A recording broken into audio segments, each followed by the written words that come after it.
Yeah. Where's John? Why do we not have John? I'm working on it. I can't get him to connect yet. It might be just you and me, my friend. Oh, God. Can you imagine the internet revolt that would happen? What do you think they would hate more? 2 hours of fish or the show without John? Probably the show without John. I think they would prefer the 2 hours of fish. I think you're right. Oh, hey, John's here. Oh, hi, John. What would you think people would dislike more? Would people dislike hearing fish for 2 hours more than hearing the show without you, or would people dislike hearing the show without you and prefer to hear fish for 2 hours? Oh, I think they would prefer to hear the fish. That's exactly what we concluded. that the internet would find and smote Marco and I if you were not here. I don't really hear any fish because, again, I never listened to the live stream, but the few moments I remember hearing, it's like, it's not terrible, right? It's like they play guitars and bass and drums and, and then someone says something for like two seconds in the middle. And then, even if you don't like it, it's not like you're making people listen to, scream music or something. I don't know. I think it would be fine. Yeah, I mean, to be fair, I think more people like fish than like us. It might not be these people, but in total. Fair enough. It is currently the 13th of April. It is a Wednesday night. We just released this week's episode, or Marco did, a few hours ago. But because John is disappearing for a little bit, we are going to be where we are obviously recording right now. So we expect that Apple will buy Nintendo on the 14th of April, and we won't get a chance to talk about it until, I think, the 22nd, which is the next time we'll be recording. So expect all the juicy and interesting things to happen over the next week. You're welcome. I mean, at least my car was made obsolete yesterday. That's true. Actually, I completely forgot about that. Yeah, they hit the Tesla with the ugly stick. Come at me, haters. Yeah, I don't really regret not getting the new one. Because like they literally just did a facelift like yesterday, and my car is something like 2.5 weeks old. But the new one, I think overall is probably better. It has better headlights. It has a center console, which I had to like buy a separate third-party center console to shove in there. It comes with one. Oh, I didn't realize it was third-party. That's interesting. Yeah. Well, they had a first-party one, but the reviews were terrible. So then they stopped selling it. So there's a couple of minor improvements, but nothing that really makes me unhappy that I bought 2.5 weeks ago rather than today.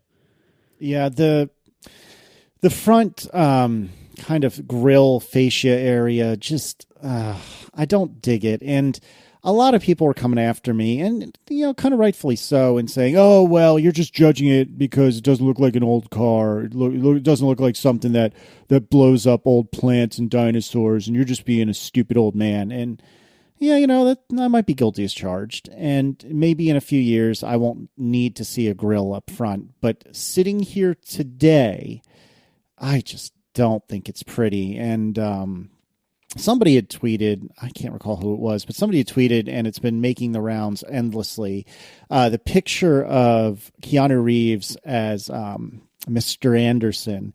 And when in the first movie, his lips disappear, and his face just is, it's all kind of one big flat area. And it is a very, very similar likeness to the updated Tesla Model S and the Model 3 as well. And the X. Because like the Model S, it basically this all started with the X.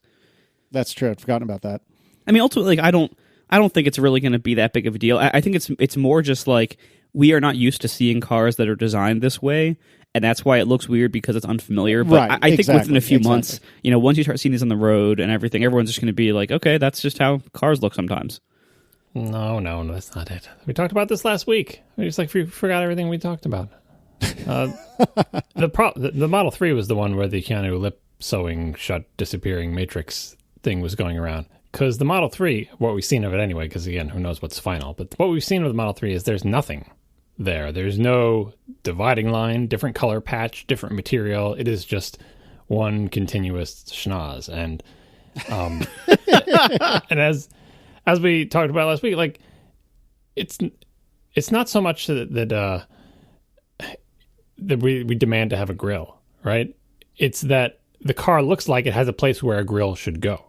Like that they haven't fully embraced the idea that they don't need to pull air into that spot. They have built a car with a spot where a grill would go, but just neglected to put the same reason a face looks weird with a big smooth spot where the mouth should go, because we know that's where the mouth goes. If you want to draw something that doesn't have a mouth, don't draw the place where the mouth goes and then just erase it, right?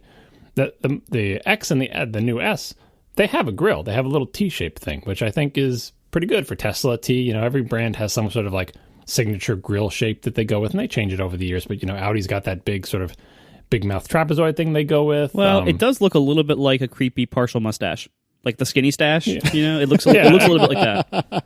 It looks a little bit like Alfa Romeo too. Like it's not like every brand. BMW has the kidneys, so that is a pretty big signature there. But other brands have changed their shape over the years, and sometimes they stick with it for like 3 or 4 model generations, and they go with a different shape. Anyway, this Tesla thing with the little T with their actual T logo inside it, that's fine. It's kind of like a grill. I have to see this one in person because from some angles, the little mustache they have there suffices as far as I'm concerned visually, because they put a place for the grill and they put a grill on it. I mean, that basically is a grill. It's not a big grill, but it's a grill. Like, why else have a big like opening in black air? Because other internal combustion engine cars have one. The Model 3 has the same place for that thing to go, but there's nothing there, so it looks weird. And like I said last show, if they want to go with the no grill in the front because they can, fine, go for it. Embrace it. Make it look like a car that never had a grill, was never intended to have a grill. And they kind of can't do that with the Model S because they decided with Marco's car to put the big giant ball gag thing there. It looks like a big black grill, but it's just clear plastic, like someone shoved a rubber ball into the mouth of the car, and it's like, but that they made the decision. You can't really reshape the whole car. The other thing that's a factor is pedestrian safety and crash standards probably dictate, at the very least, the minimum height of the front of the car. So you can't really go whole hog into a styling that totally neglects the grill. So I'm not entirely sure what to do to resolve this, but I know the answer is not what the 3 did, which is make a car with a place for a grill and just fail to put one there. Yeah, the side view, I'm looking at this post on Jalopnik, which we'll have in the show notes. If you look at it from the side of the car, it actually doesn't look bad at all, but any sort of front angle just looks, it's just this vast emptiness. And I agree with you, John. It looks like a grill belongs there, but isn't there. And I think I prefer this to the Audi I will swallow the world grill that's become so trendy for Audi these days, which is just awful. Or the new Lexus ones too, and the new Lexus and Toyota ones. Oh, you're right. Yeah, the Lexus has the bow tie shape. Yeah, it's kind of like goes in on the sides. I forgot about that. That's even worse. Yeah, and it's like the entire front of the car. Yeah, it's so bad. Yeah. That's efficient for cooling if they use all that space. But are you talking about? You're still saying that you don't like the S because Casey, the S has a grill, like the little mustache. It doesn't fill the area. I see there's a big expanse under it that you feel like is a place where more grill should go, and there isn't any. And they actually exaggerate it because if you look, they actually extend down, like the thing that's around the fog lamps. The material goes down even farther, making even more room for the non-existent grill. Yep, exactly. I just don't care for it. Anyway, I'm sure it looks fine, and once I see them in person, which should be any day now, as soon as they start selling them because they're all over here, I'll have to render judgment of seeing it in person. But I think it looks better than the 3 by far. Yeah, it does look better than the 3. I think so too, and I think of all their, like, including if you look at the X and the S and the 3 together, I think it looks the best out of all 3 of them, out of the current ones they're producing. Although one concern I have for all 3 of them is that front area that is body color is just going to get full of bugs and chips. Oh, good point. That's always the most damaged area of any car I have because it's always just covered in. Just put a bra on it. Oh, God. Are we starting there again? Yeah, are we going back to this? Oh, God. Anyway, so I agree. I understand that this will probably, at some point, look normal to me. But today, I don't care for it, and I think it looks ugly. All right, so let's not talk about Teslas anymore, and let's start the follow-up. And our first follow-up item is let's talk about Teslas, and let's talk about superchargers and charging at night. Now you're following the instructions. This is another thing, by the way, that the chat room was also right about this last show. We just didn't get a chance to pull them. I meant to do it, but we had moved on by then. In the discussion about how many supercharger stations there are versus how many gas stations, and factoring how long it takes to charge, and all the other infrastructure needed if we were to convert all of the existing cars to electric with a snap of our fingers, and so on and so forth. One point we didn't bring up, but again, which the chat room did, was that even though superchargers take a long time to charge, you can fill up your electric car someplace other than the quote unquote gas station. You know, when you drive it back to your house, you just plug it in. And a lot of people were saying that as long as you don't drive more than half the range of your car per day, you never need to go to a supercharger unless you're going on a long trip. So you need far fewer superchargers because just when you go back home, you plug it in. And I was thinking about this when I was discussing the charging thing last time, and it's kind of in the middle because, I mean, well, Marco can tell us, but like I recall him saying somewhere on Twitter that it takes like 3 days to charge his car to full capacity from the plain old wall outlet. Yeah, so if you only have a plain old wall outlet, it's about 3 days for a full charge. But if you're spending this much on a car, I don't think it's that much to ask to spend another few hundred to at most a couple $1,000s to do whatever it takes to get a high-powered outlet in your garage. If you have a 50-amp outlet, the NEMA 1450 that Tesla recommends, that charges the entire car in something like 7 hours, depending on how big a battery you have.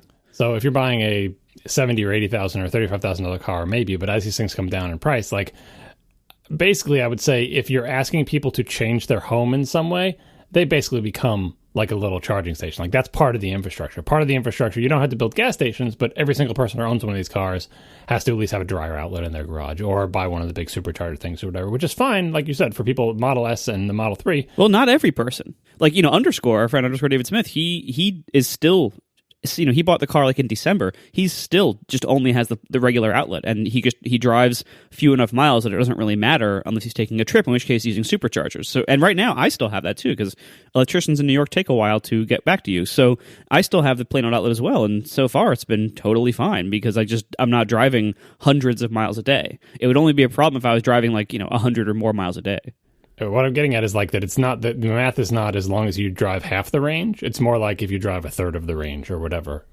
And the other thing is that since these are the first round of like minimally viable electric cars to compete with gas cars, they don't have the same range as a long range gas car, but they're close enough that that it's fine, right? This is not like the Leaf where it's intended to be a very short range car. I would assume that the capacity of electric cars will go up as batteries become cheaper. Maybe not that much. Maybe they'll stop around a 300-mile range, like an easy 300-mile range for everybody. And so that will just only add to charging time. So it seems like some necessary part of the infrastructure of the electric car world is every home to have a little bit better charging capacity. Doesn't mean they need to have a big supercharger or the $3,000 thing or whatever. Probably just an extra dryer outlet. And since most people, I would imagine, go way less than a third of the range of their electric car or even a quarter of the range of their electric car, they'll probably be fine. And that will definitely save on the supercharger, the number of superchargers needed. The flip side of that, though, is the places that need superchargers are going to need a lot of them. So along Interstate 90, where there's nobody else in the entire world, everybody is stopping somewhere along Interstate 90. I mean, if all the cars were electric, no one is going across New York State. You're going to have to stop and clear gas somewhere if you're going from Boston to Buffalo or something. And it's just a giant corridor of a bunch of cars that need to do that. And they're used to pulling off at one of the service stations, getting gas, and then just continuing on. And if it takes you even just 15 minutes, that's going to, you're going to have big backups and snarls. As you can tell, if anything at all goes wrong at any of the toll stations along the way, that you're sitting in traffic for hours and hours. So it seems like superchargers are going to be concentrated along the major thoroughfares. And then in suburban areas, maybe you could have one that covers a tremendous area because only people who are passing through need it. Everyone else just charges at their house. Well, also, I think another major problem to tackle is that if you don't have a house with a garage or a permanent parking spot and a driveway, it's kind of impractical to have an electric car because you have, so many people live in apartments or in street parking only areas where you're parking your car on the street overnight. You don't have a driveway, you don't have a garage. How do you charge, on a regular basis out there? That's trickier to solve, I think. Inductive charging mats. You just drive your car over the top of it. Those exist. You never know. I know. They'll just put them in the road when they're putting the little sensors for these automated cars. They'll also put chargers at every stoplight. Yeah, why not? Marco, what's the nearest supercharger to you in terms of distance? Oh, I don't know. I mean, there's one in Newburgh, but which is pretty far up. I mean, it depends on, what direction am I headed is the more relevant question. If I'm going upstate, the closest one is Newburgh, which is something like a half hour up or an hour up. If I'm going, into Pennsylvania, New Jersey area, then I'm sure it's a different one. If I'm going through Connecticut, there's a couple over there. So it depends on where I'm going, really. Yeah, the reason I'm asking is, I see there's one in Greenwich, Connecticut, which looks to my eye like it's pretty close to you. Yeah, that's very close. There's one in Paramus, New Jersey, which also looks fairly close, so it looks like Greenwich is probably closer. It is. And anyway, what I'm driving at, though, is let's suppose, for the sake of discussion, that you don't ever do anything to the home and you only have a regular outlet and you would have to charge over the span of 3 days. In a desperation scenario, you could drive what to my eye looks like half an hour or less to, say, Greenwich, and you could use the supercharger there and drive back, and that's what, like probably 20, 30 miles, maybe a little more, maybe a little less. And that would, in a pinch, solve the problem as long as you had an hour to spare. Right. To go charge. I always have an hour for Greenwich. They have amazing watch stores there and a good lunch place. Oh, my God. How's the chicken salad? I haven't had that yet. Fair enough. But anyway, but you see what I'm driving at is, maybe I haven't been there that many times. Maybe you can avoid doing the home modification until the next time you do, demo on the house, which for you seems to be every couple of years. Yeah. But, I have one of those situations, like I think like underscore, where my circuit breaker panel is full. And so the electrician's quoting me a couple $1,000s to do like I don't need a panel upgrade, but I need a sub panel. And then once you throw in the cost of all the local permits and everything else, all the fees for the town and everything, it's probably going to be maybe $2,000 or $3,000. And that does make you pause and like, well, is it really? Am I really ever going to need that necessarily compared to the regular outlet? And I might not. Yeah, it's interesting. I find this all fascinating. I don't suspect that I'm going to have an electric car anytime soon. Not necessarily from lack of desire, but because those that are available today don't really do it for me, or are exorbitantly expensive, or are the Model 3 that even if I reserve one now, I won't get until Declan's graduating college. So I don't suspect I'm going to get an electric car anytime soon, but I am fascinated by all the differences and the different thoughts and concerns and worries that one has. Like, should I modify my home in order to support charging this quicker? That's so different than what I'm used to thinking about. And I just find it very interesting. I mean, and in all fairness, the modification to your home, if your home is at all modern or new or has modern electric service in it, is usually very minimal. It's usually a couple $100s to have an electrician install a high power outlet, usually really close to where your breaker was anyway, because so many breakers are in garages. So it's, for most homes out there in the country that are fairly young, I think it would be a very inexpensive modification, and most people I don't think really think too much about it. Yeah. All right, moving on. Sort of moving on. John, do you want to tell us about this next item? Yes, I meant to look up what SAE stands for, but one of you and or the chat room will do that while I'm addressing one last point on the Superchargers. Also brought up by the chat room, also related to SAE, which is connector standards. Tesla's apparently got its own connector. Mm-hmm. It's got like the two little things. Does it have like a T shape in it? I seem to remember it had like a kind of a branding theme. But anyway. Yeah, I think there's 4 pins in there, maybe. Society of Automotive Engineers, SAE stands for. They have a standard connector for electric cars, which is not the same as the Tesla connector. So, I mean, we'll see how this works out in terms of, adapters don't seem like it's rocket science if you have any kind of station that can provide electricity to cars. Obviously, Tesla has its own brand of supercharger stations. They don't care if you can charge anyone else's car there, I think, but I see no reason why they couldn't. I feel like that will work itself out. If it turns out that Tesla builds 1 million supercharger stations before anybody builds anything, guess what? The standard connector is Tesla's, not this SAE standard. But speaking of SAE standards, SAE has a standard measurement system for self-driving cars, which why wouldn't they? Because they're sitting around all day trying to come up with standards like, ooh, self-driving cars. I bet we can make up standards for things that don't exist. So they did. 0, it goes from 0 to 5. 0 is no automation, and 5 is full automation. And they divide it into 2 regions of 3 each because they start from 0 because they're programmers. 0, 1, and 2 is human driver monitors drive engagement. Basically, there needs to be a human driver, and they need to monitor everything. And 3, 4, and 5 is automated driving system monitors driving environment. I didn't read this entire PDF, so I'm not quite sure how they break it down much farther. But again, my criteria is, do I need to know how to drive a car to get into this car? I guess you could do it simpler as, do I get to sit in the back seat? Because that boils down to the same thing. If you get to sit in the back seat and no one is in the front seat, that's complete self-driving car, right? Right. Can I fall asleep?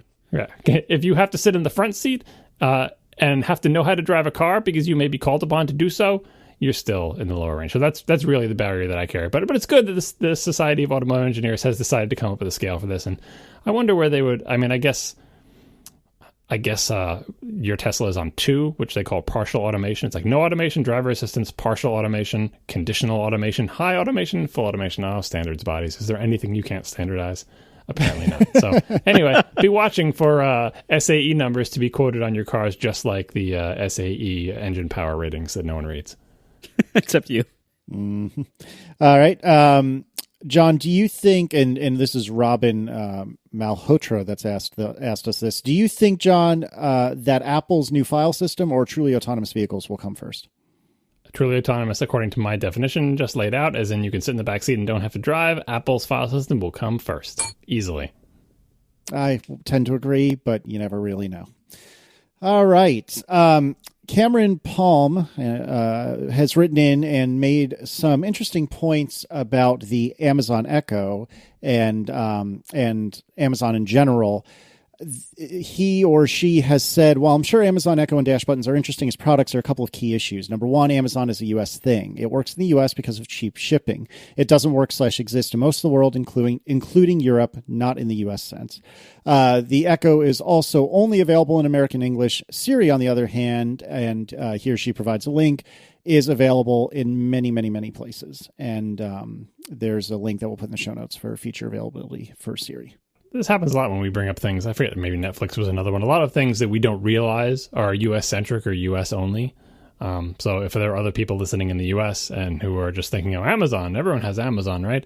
Apparently a lot of the stuff Amazon does is really confined to the U.S. in ways that you wouldn't imagine it would be. Because, like, is there anything specific about the Echo that has to be so U.S.? It seems like they could make one for other countries, right? Maybe they just don't have enough server farms over there. They don't have the expertise to do the translation and the detection in different languages. Either way, it's always seemed kind of weird to me that such a big company like Amazon seems to have such grand ambitions with the whole, EC2 and S3 and selling things all over the world. I mean, I can understand maybe not being able to sell physical goods all over the world, but for all their electronic products and network services, they should expand more.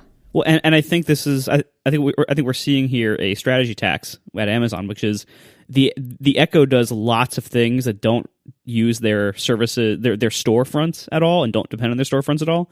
But one of the main reasons that all Amazon hardware exists is to get you to buy more content or media or stuff from Amazon. And so I bet they don't want to even bother supporting it in countries and languages where they also don't have widespread store coverage for their stores. And Amazon is historically notoriously US-centric in their storefronts. So that's probably the main reason why, is that the Echo couldn't do like half the things that Amazon wants it to be doing.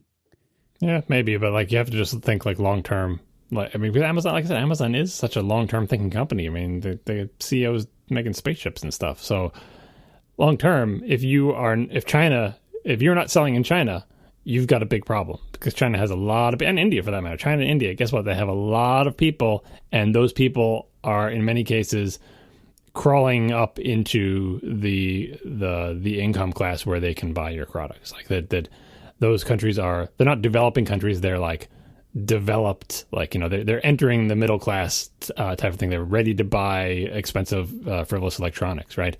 And it's happening faster and faster. So like, if you, no matter how, put it this way, even if Amazon gets 100% of the market for physical goods in the United States, if you just fast forward enough years, whoever gets 100% of the market in China and India is going to gobble them up, because having 100% of the U.S. is meaningless when they get billions of people in Asia.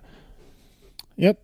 All right. Who wants to talk about Ubiquity's 8-port power over Ethernet switch? Probably Marco. Our first sponsor this week. Are we really going to talk about a switch? I am, briefly. Go ahead, sponsor. You're fine. Our first sponsor this week is meh.com. This is a new sponsor. It's meh. Am I pronouncing that right? MEH? Meh? Meh. I've never actually said this word. Yeah, you have to sound more apathetic. Meh. You got it. That's better. So meh.com, these are the people. Long ago, they founded a site called woot.com. And Woot was like a one thing a day daily deal kind of site. And the things were like things that appealed to geeks. So it was, like cheap, crappy little hardware. Like what I was saying last week and the week before, like just being blown away by how cheap hardware is these days. And it especially costs nothing if you get it from a place like Meh. So what they do is one deal a day. And this is how Amazon ruined it. So Amazon bought Woot forever ago. The team behind it, the founders behind it, eventually got fed up because Amazon was ruining it. They made it, instead of being one deal a day, it would be, now there's just a whole bunch of deals. And it's, well, that's kind of just Amazon at that point. It kind of lost its personality and kind of lost what made it special. So they were all unhappy with this, so they just left. And they went and founded a company called Mediocre Labs, which I love, and they made this site called Meh. And I love the attitude at this site. If you read their copy, this is like the best copywriting for trying to just barely sell a product. For this ad, there's no coupon code, there's no tracking URL. I was given no script. They just said, just wing it. If you see that they sponsored Daring Fireball a lot, you can almost barely tell that they are sponsoring. Like the way they want those posts to be written, like it almost seems like, wait, who's the sponsor here? They like hide the link. They do like fun kind of like quirky stuff like that, because this is obviously like laid back people who know that they are selling really cheap hardware, and it's like surprisingly cheap. So today, the one on there today is, it looks kind of like an Apple Watch shape, but it's actually a speaker that goes on your wrist. It's like, who would wear this? And they even say like, who would wear this? And it's $8, and that's today. And it changes every day. It changes at midnight. Once the things sell out, they're just gone. That's it. There's no like advance notice of like, hey, tomorrow we're gonna have a Chromebook or whatever. And sometimes they, so they have all this like awesome like cheap, crappy hardware that like, you can't believe it's that cheap and it has anything in it that works. And they also sometimes have good stuff. Like they had last week, they had a really impressive home theater receiver that does 3D sound, which I didn't even know this was a thing until I read their site. They had Apple Watch on there before, the Apple Watch Sport on there a few weeks back or a few months back. They have some really nice stuff as well. I love their copywriting more than anything else. I love how they sell these products just barely. The attitude is hilarious. You can like sign up to become a special member, which is the very mediocre person, VMP, not VIP. There's all sorts of little benefits you can get here. Check it out. It's meh.com, meh.com. Meh. That's pretty much spot on. Okay, good. I feel like I need more facial hair to say it correctly. No, you just need a lot of indifference. You need to be overflowing with indifference. This is a hard ad read to do, because usually I'm supposed to sound enthusiastic about the sponsors. Not this time. I love the way these people do business. So check it out, meh.com. Thanks for sponsoring. Meh. There we go. That's how I'm supposed to say it. So why don't we talk about this 8-port power over Ethernet switch? I'm at the edge of my seat. I'm so excited. Well, last week I was talking about me trying to find just a simple 8-port switch that has no fan, is silent, is reliable, and just sits there. My other requirement, by the way, is that the power and the ports be on the same side, just because of the way I have these various switches arranged. It's kind of annoying to have the kind that are meant to be in a rack where the ports are on the front but the power comes in the back. Because that's just not a good arrangement for things that are sitting on the edge of a table or something. Anyway, and Marco brought up and linked to his the HP thing that he likes, and I saved the bookmark for that. And next time I need one, I'm going to give that one a try. I still have a couple of extras at home, waiting for them to die. But once they die, I'll try that one. Well, also, if you just need one big one, I actually use, I forgot to mention, I actually use a rack mount HP switch in my garage that has it, because when we had our big renovations done, I had the house wired for Ethernet. So I have something like 12 or 15 ports that all go into this big HP. I think it's an 1810, something like that. So that's probably, something like that. It's some kind of gigabit HP semi-managed or managed switch. It was a couple $100, and that's also been rock solid. I've never rebooted that, never had a port die, never had any problems with it whatsoever. Yeah, if I had it in like a garage or in the basement or someplace like that, I would just get a big rack mount one and just put it wherever the heck I wanted it, and who would care, as long as it was reliable. But unfortunately, due to the way I have the wires running, I have lots of these little ones around. I have an 8-port one on my TV. I have an 8-port one in the computer room. I have an 8-port one next to my NAS and stuff downstairs. And so there's a bunch of these little ones, many of which are in spaces where people have to be, so they have to be quiet. So the HP one, it's fanless. If it's reliable, I'll give it a try. That sounds good. But I was surprised that Marco didn't suggest Ubiquiti, because we talked about Ubiquiti hardware last week, and you were saying how much you loved it. They make an 8-port switch too. And Ars Technica actually reviewed it recently, and it looks weird and enterprisey and Ubiquiti and stuff like that. But I'm like, hey, well, if it's solid and reliable, it's exactly what you're looking for, right? This is a fanless one. Their 8-port one doesn't have any fans in it. It has a bunch of fancy features that I'm not interested in, like all these things it can do with traffic shaping and management and all sorts of other stuff. But of course, it's $200. So I pretty much noped out of that once I saw the price. Not that I'm completely unwilling to pay a lot of, because most of the time it's like, all right, well, if this is a good one and it's reliable, I'll pay money for it. But it's just so much more than like the $50 I'm used to paying. And it's like, well, if you keep buying $50 switches, you're going to get a crappy one and they're going to make noise and go dead or whatever.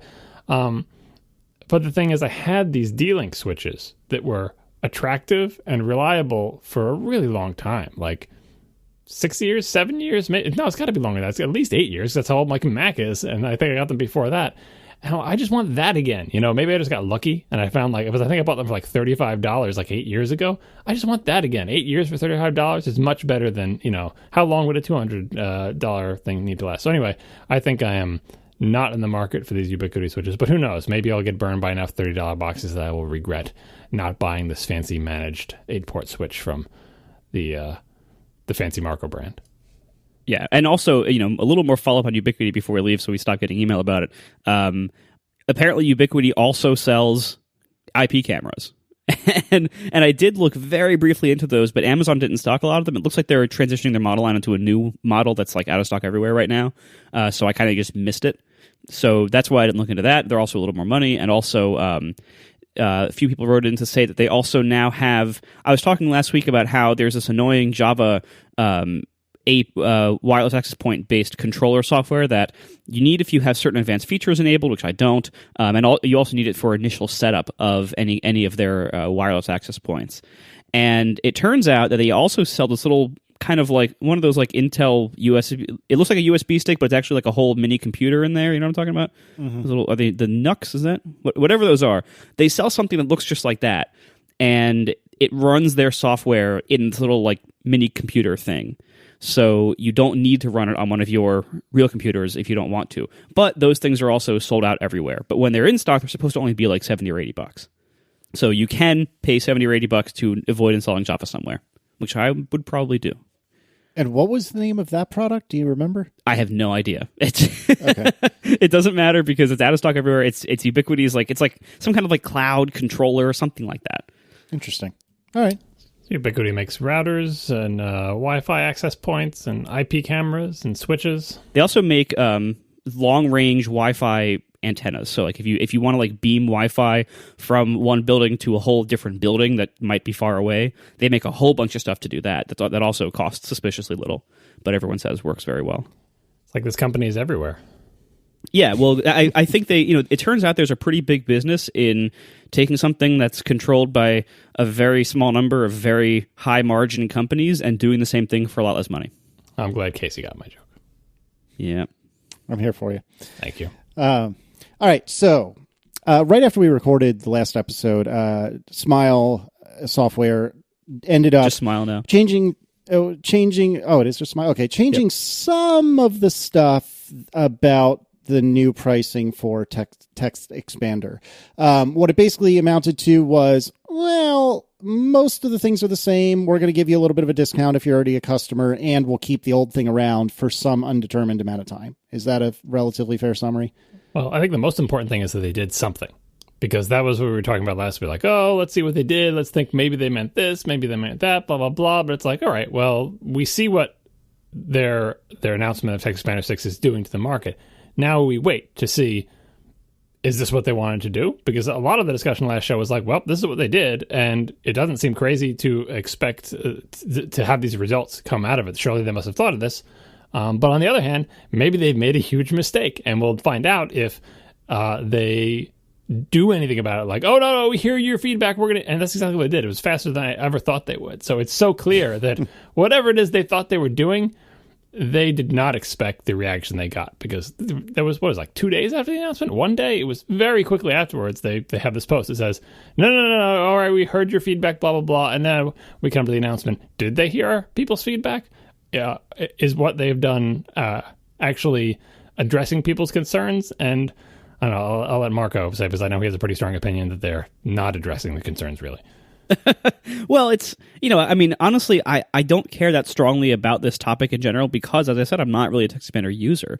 And also, I am a developer who sells something that's subscription priced, and so I do sympathize with their economic needs here. However, what they announced is basically that, they moved this product that was a traditionally sold, like, you pay $40 or something for this product. Every time you do a major upgrade, you might get an upgrade discount or whatever, but for the most part, it's like you pay a decent amount up front, and then you can use it as long as you want, and then when we make new ones every couple of years or every year, you can choose to upgrade or not. And they moved it from that model to, it's now a web service with a required $5 a month subscription with these client apps that are now free. And so the people who used it were very angry for basically two main reasons. Number one, as we discussed last episode, a lot of people just don't like subscription pricing, especially for things that they don't expect it on or that they don't see the value in. Whether or not it's there, it's what people expect for pricing models. Whether, like, I don't want to pay per month for, like, a USB hub. It's just a USB hub. It does its job, right? Why should I pay per month for that? Some people view software that way, even though it kind of isn't in practice. But anyway, so there was that complaint. And if you have that complaint, the new announcement, which is basically, we're dropping the price on the subscription for people who had the old version, and we're going to keep the old version updated for an unspecified amount of time.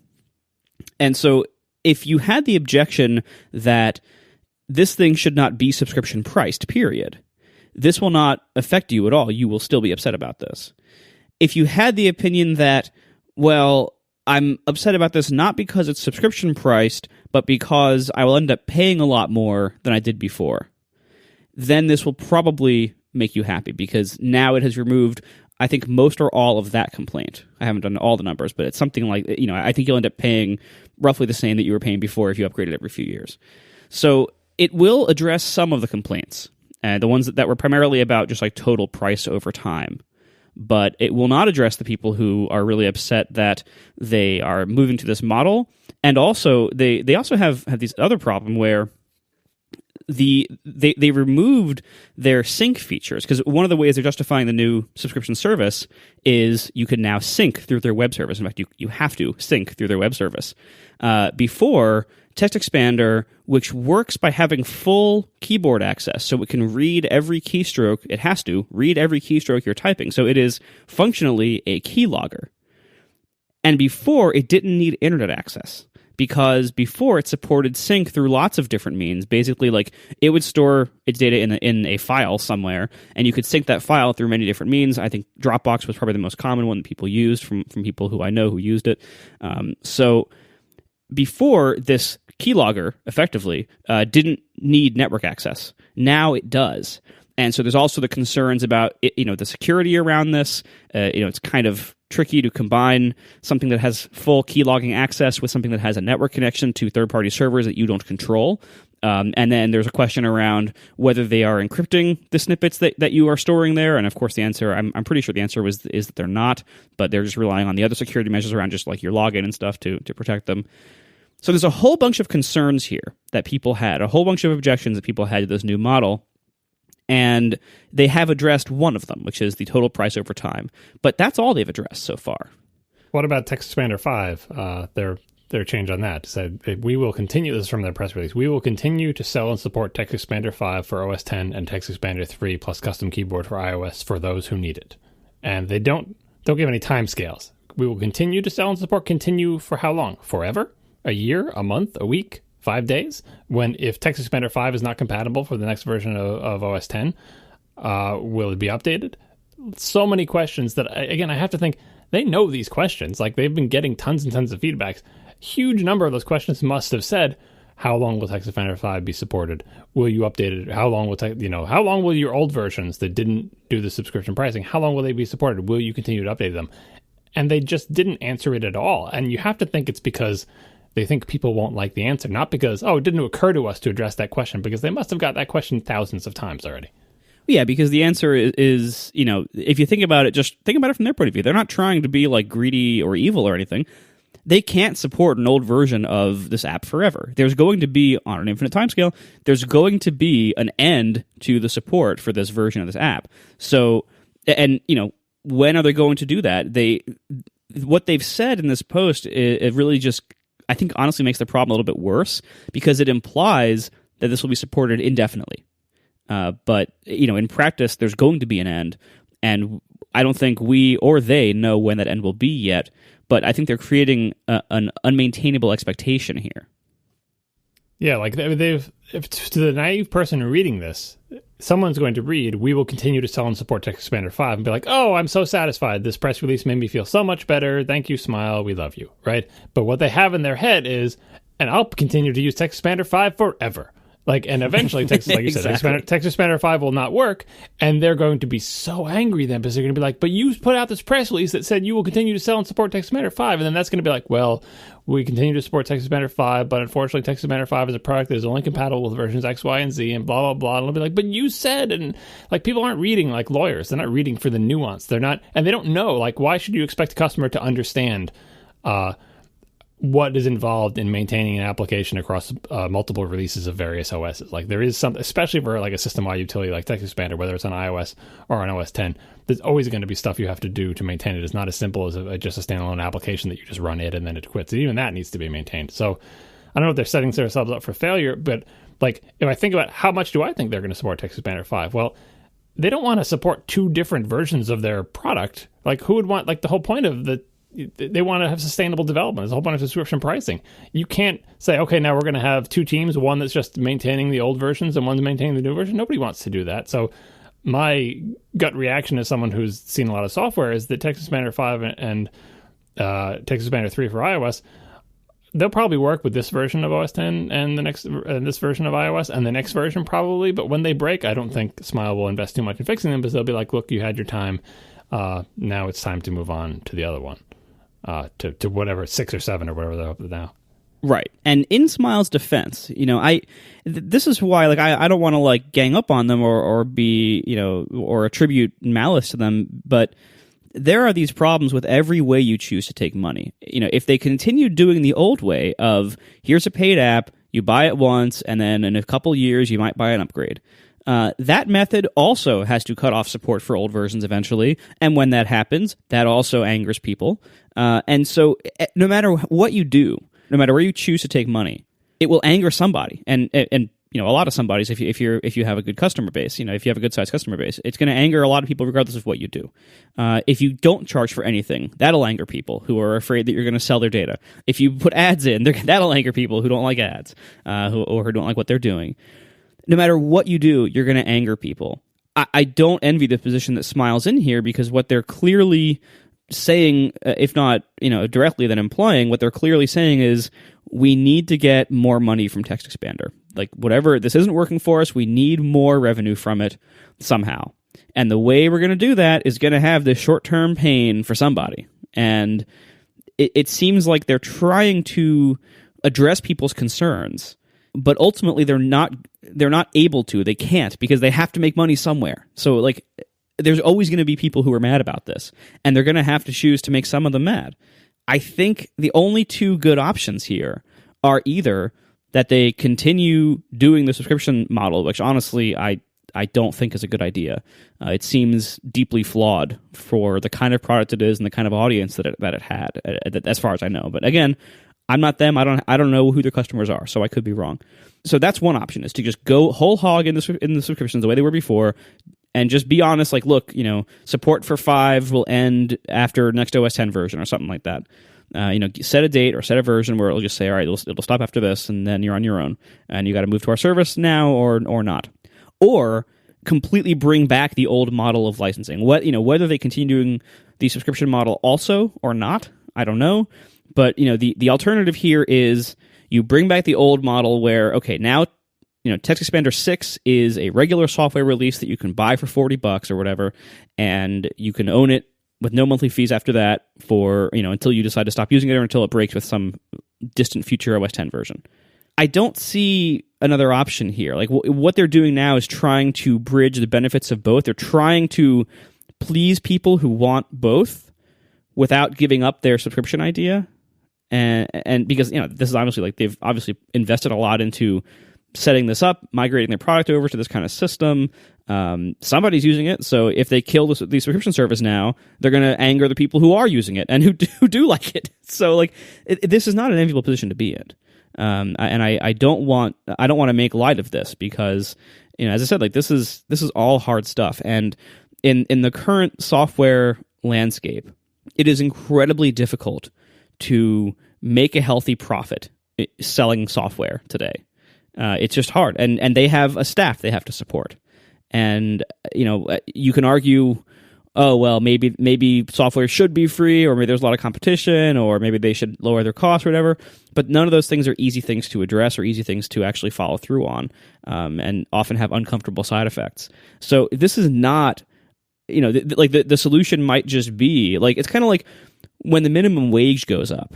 Yeah, I'm sorry for going political here. Oh, God. Here we go. When the minimum wage goes up, one of the problems that economists cite when that happens is it basically prices out a whole bunch of jobs from being doable. Because, now, if the minimum I have to pay a legal full-time employee is X, then any job that costs less than X just kind of I just can't pay somebody to do that, really, or any job that's only worth something below X. That kind of problem happens now with software, which is like a lot of software that could be created and that could have value to people just is not going to do well enough in the market, or people won't pay enough for it to be sustained. So a lot of that software just won't get created, or it will get created and then get abandoned.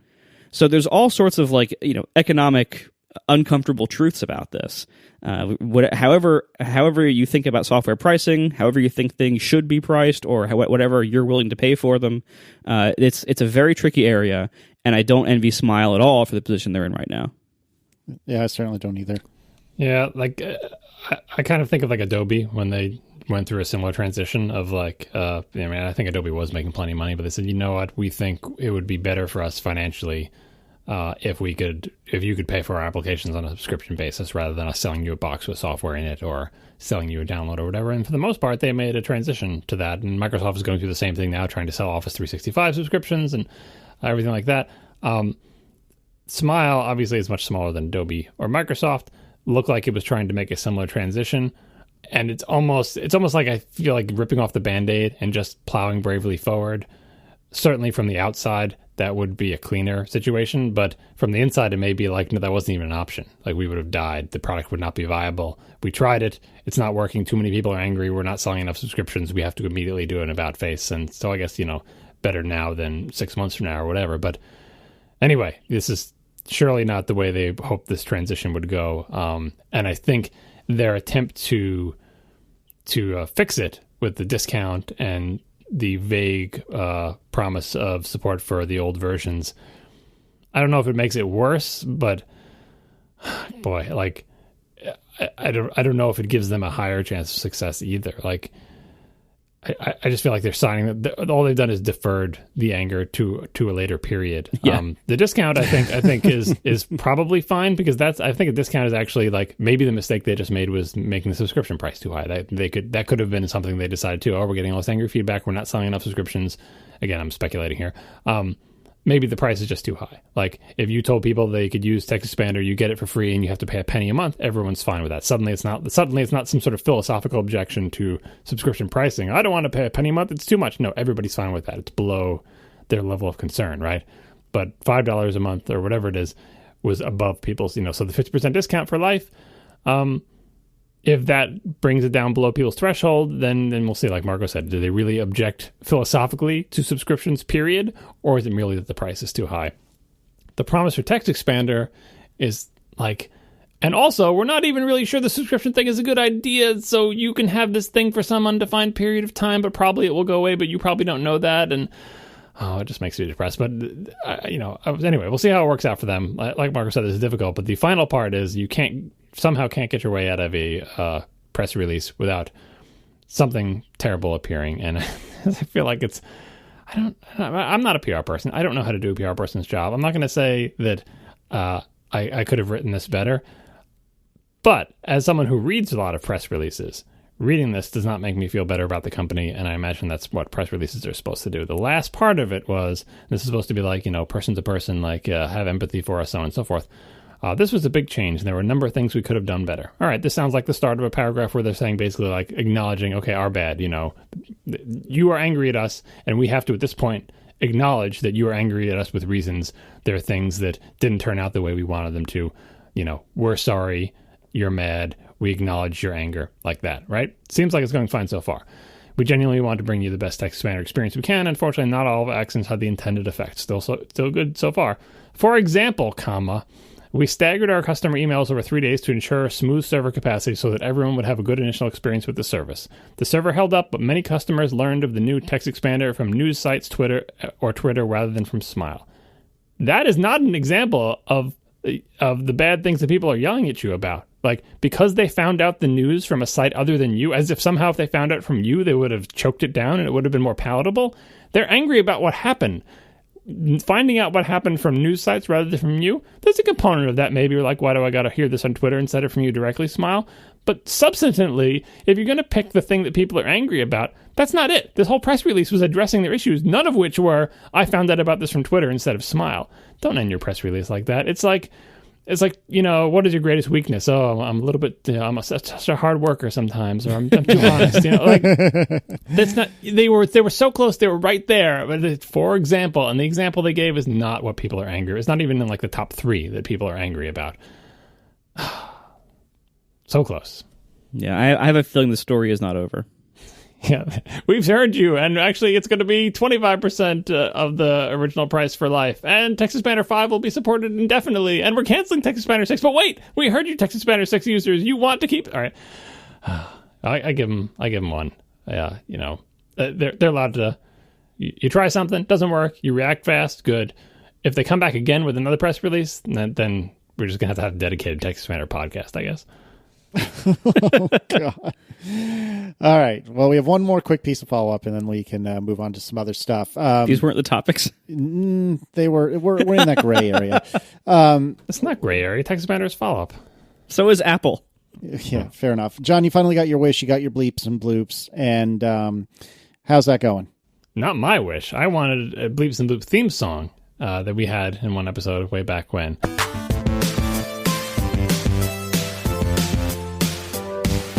But Marco took it upon itself to add bleeps and bloops before and after the ads. I think because he listens to too much Hello Internet or some other reason. But anyway, we've gotten a lot of feedback about that, and I thought Marco should explain what he's doing and why. We've gotten like 3 people who don't like it. It's more than that. But man, the people who don't like it. I mean, I can say the sky is blue, and more people will tell me I'm an idiot and wrong than what we've heard about this. Well, that's also true. Well, people don't like change, so that's obvious, right? But what I'm more interested in is why did you add them? Not why do people not like them, but why did you add them? Sure. So first of all, you can quibble over the choice of sounds. I chose old Mac sounds. I wanted to do the Windows XP USB device plugged in and unplugged sounds, but I knew John would not allow that. That's correct, John? I don't even know that sound, but no, that would be terrible. Boom. Boom. No Windows okay. sounds.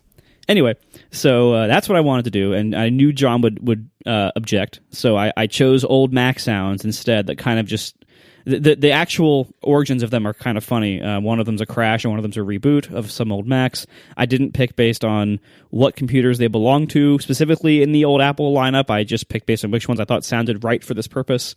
I was thinking about using something like this for a while because it allows me a lot more flexibility in editing of when I start the ad and when I end the ad. It also saves time in the episode because it removes all the transition lead-in from like Casey saying, all right, before we cover this, Marco, why don't you tell me something that's awesome? Something like that. Like it removes the need for a lot of that.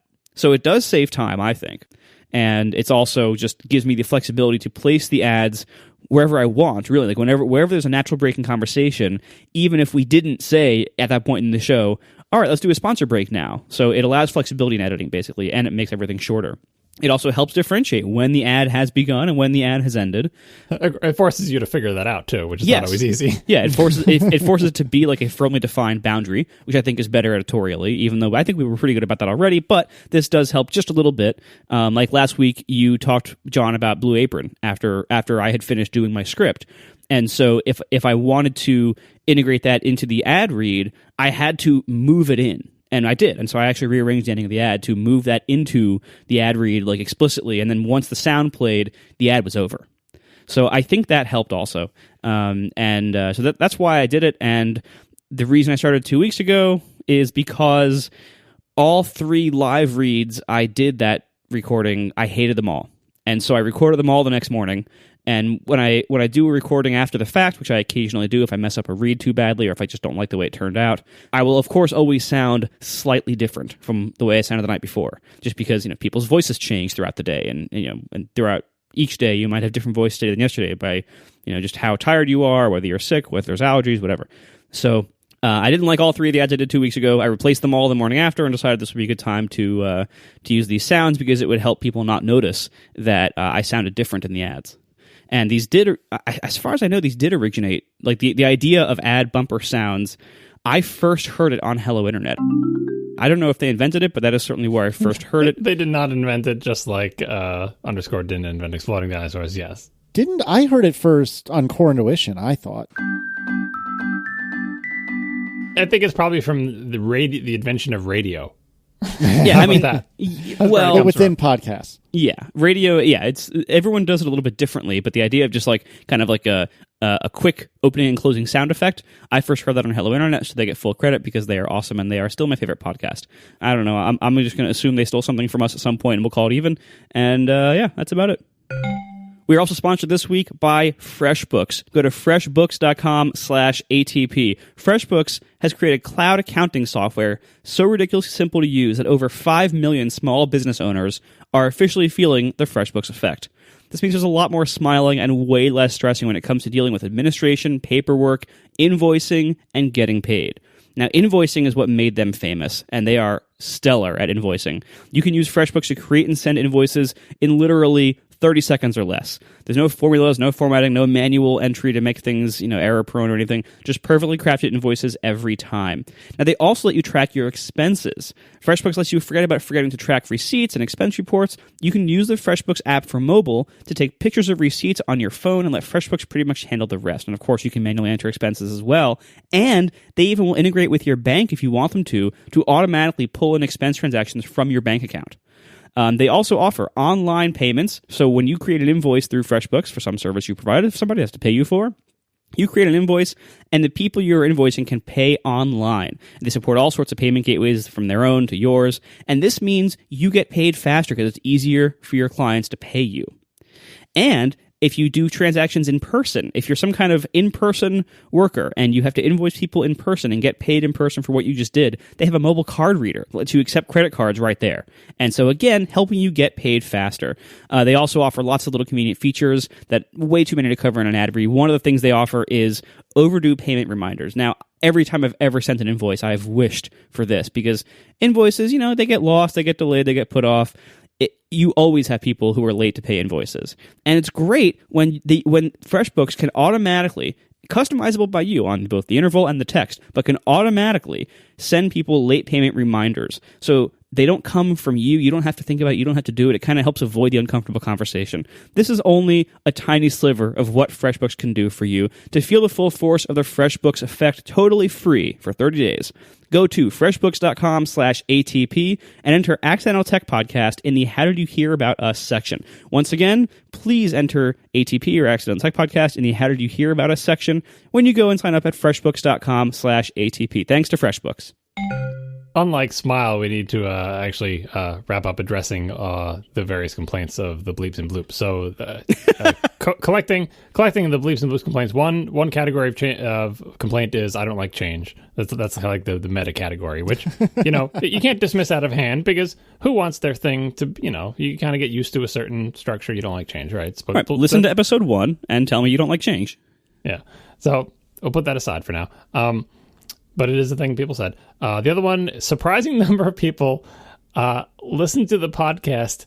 I don't know how we should take this, while drifting off to sleep, or to help them, or this help them get to sleep. Like, I mean, great. If like I'm happy to make a product that you enjoy for whatever purpose, you want to use it for. If that's how you want to use it, that's fine. But apparently the bleeps and bloops are harshing their mellow and jangling them out of the slumber that they were drifting into. So perhaps toning down the volume or picking different sounds could help out there with those people. But again, a surprising number of people said that. Yeah, that seems to be, I think that's the only complaint I would consider valid that we've received so far. And again, like you, I'm not sure how I feel about people complaining that they're having a hard time falling asleep through our podcast. But that is a semi-valid complaint. If that's how they're using the podcast, then we're helping make their life better by helping them drift off to sleep. More power to them. So maybe the volume down. Can you imagine people who hear us as the last thing they hear before they go to sleep? Like, what is that mentally healthy? Like that's fine. We'll give them awesome dreams about USB hubs, USB hubs, and new Mac Pros. Oh God, those are nightmares, my friend, not dreams. Yeah. My complaint is I don't like the sounds. Like, I know you went through all the list of sounds, but because you have no sort of background of what those sounds are, where they came from, it is weird to hear the sounds that you picked in there. So I feel like better sounds could be fine. I like that they're Mac sounds, but I don't like that one of them's a crash sound. And of all the startup beeps you pick that one. Not my favorites. So I think there's an area where we could potentially improve to try to make, because all the reasons that you cited for the sounds sound good to me. Like, I think they're all good, and we just need to tamp down the negatives, I feel like. Sure. So, if the issue is just like the volume of the sounds, I thought I had a good balance. I did reduce the volume on them from like their stock configuration, like from like the raw sound, just because it didn't match the levels really well otherwise. But if I have to reduce them further, that's fine. As for the choice of sounds, it's tricky when you're choosing sound effects for a podcast. I know this is really inside baseball. I'm sorry for everybody who doesn't care. You can just skip over this chapter. When you're choosing sound effects to go in a podcast, I learned this in the early days of neutral, because I would use to delineate the ads in neutral. I would use. Oh, wait a minute, that was before Hello Internet. Say they stole everything from us. All right, so we used the BMW chime from the E whatever series, whatever that E90. Whatever the pleasant little chime is when you like leave your door open or start the car or whatever. I recorded one of those from my 3 Series, and we used that as our ad bumpers, and we got complaints from people. This is also why, like, when I bleep the sound effects, or when I bleep a swear word, I don't use the horn honking sound. There was a couple early episodes of Neutral where I would use all sorts of car sounds, and I've settled on just using a handbrake or a trunk slamming sound, because when you're in a car and you hear that sound effect, it kind of throws you off. You don't know whether, like, is that a real horn honking outside? Like, it kind of scares you or jostles you out of what you're supposed to be paying attention to. Is that the sound of my engine, or is that... No, it's MP3. Never mind. Nice. Nicely done. So anyway. We'll never get old. Did you know other car makers are doing that now, by the way? Not just BMW. I forget what it was. Maybe it was Volkswagen or some other, but like just non-luxury, non-fancy brands are doing it. Anyway, it's terrible. BMW leads the way in lots of things, good and bad. Anyway, so I learned, like, you got to be careful not to use like current sounds. So when I chose these sounds, I chose them specifically so that they wouldn't sound like the more recent Mac sound effects. So, like, I didn't use the current Mac startup chime, which has actually been in use for quite some time. I didn't use that because it was... I didn't want people to think that, like, the computer behind them was rebooting, and they were like, oh, crap, did it kernel panic? Like, I don't want to, like, freak people out, so I had to pick sounds that were not recent. And it would be funny to troll the Windows XP users with the USB sounds, and they are also quieter and simpler, and they wouldn't annoy you because they would match each other, John. It's not the non-matching. It's just that I know those sounds from history and life, and they, I think everything you said is a good idea not to use modern sounds. Don't use sounds that could be confused with car sounds, like all good, but just these particular ones, they just don't work for me. Like on Reconcilable Differences, Merlin has a little guitar jangle he does at the beginning and end, and...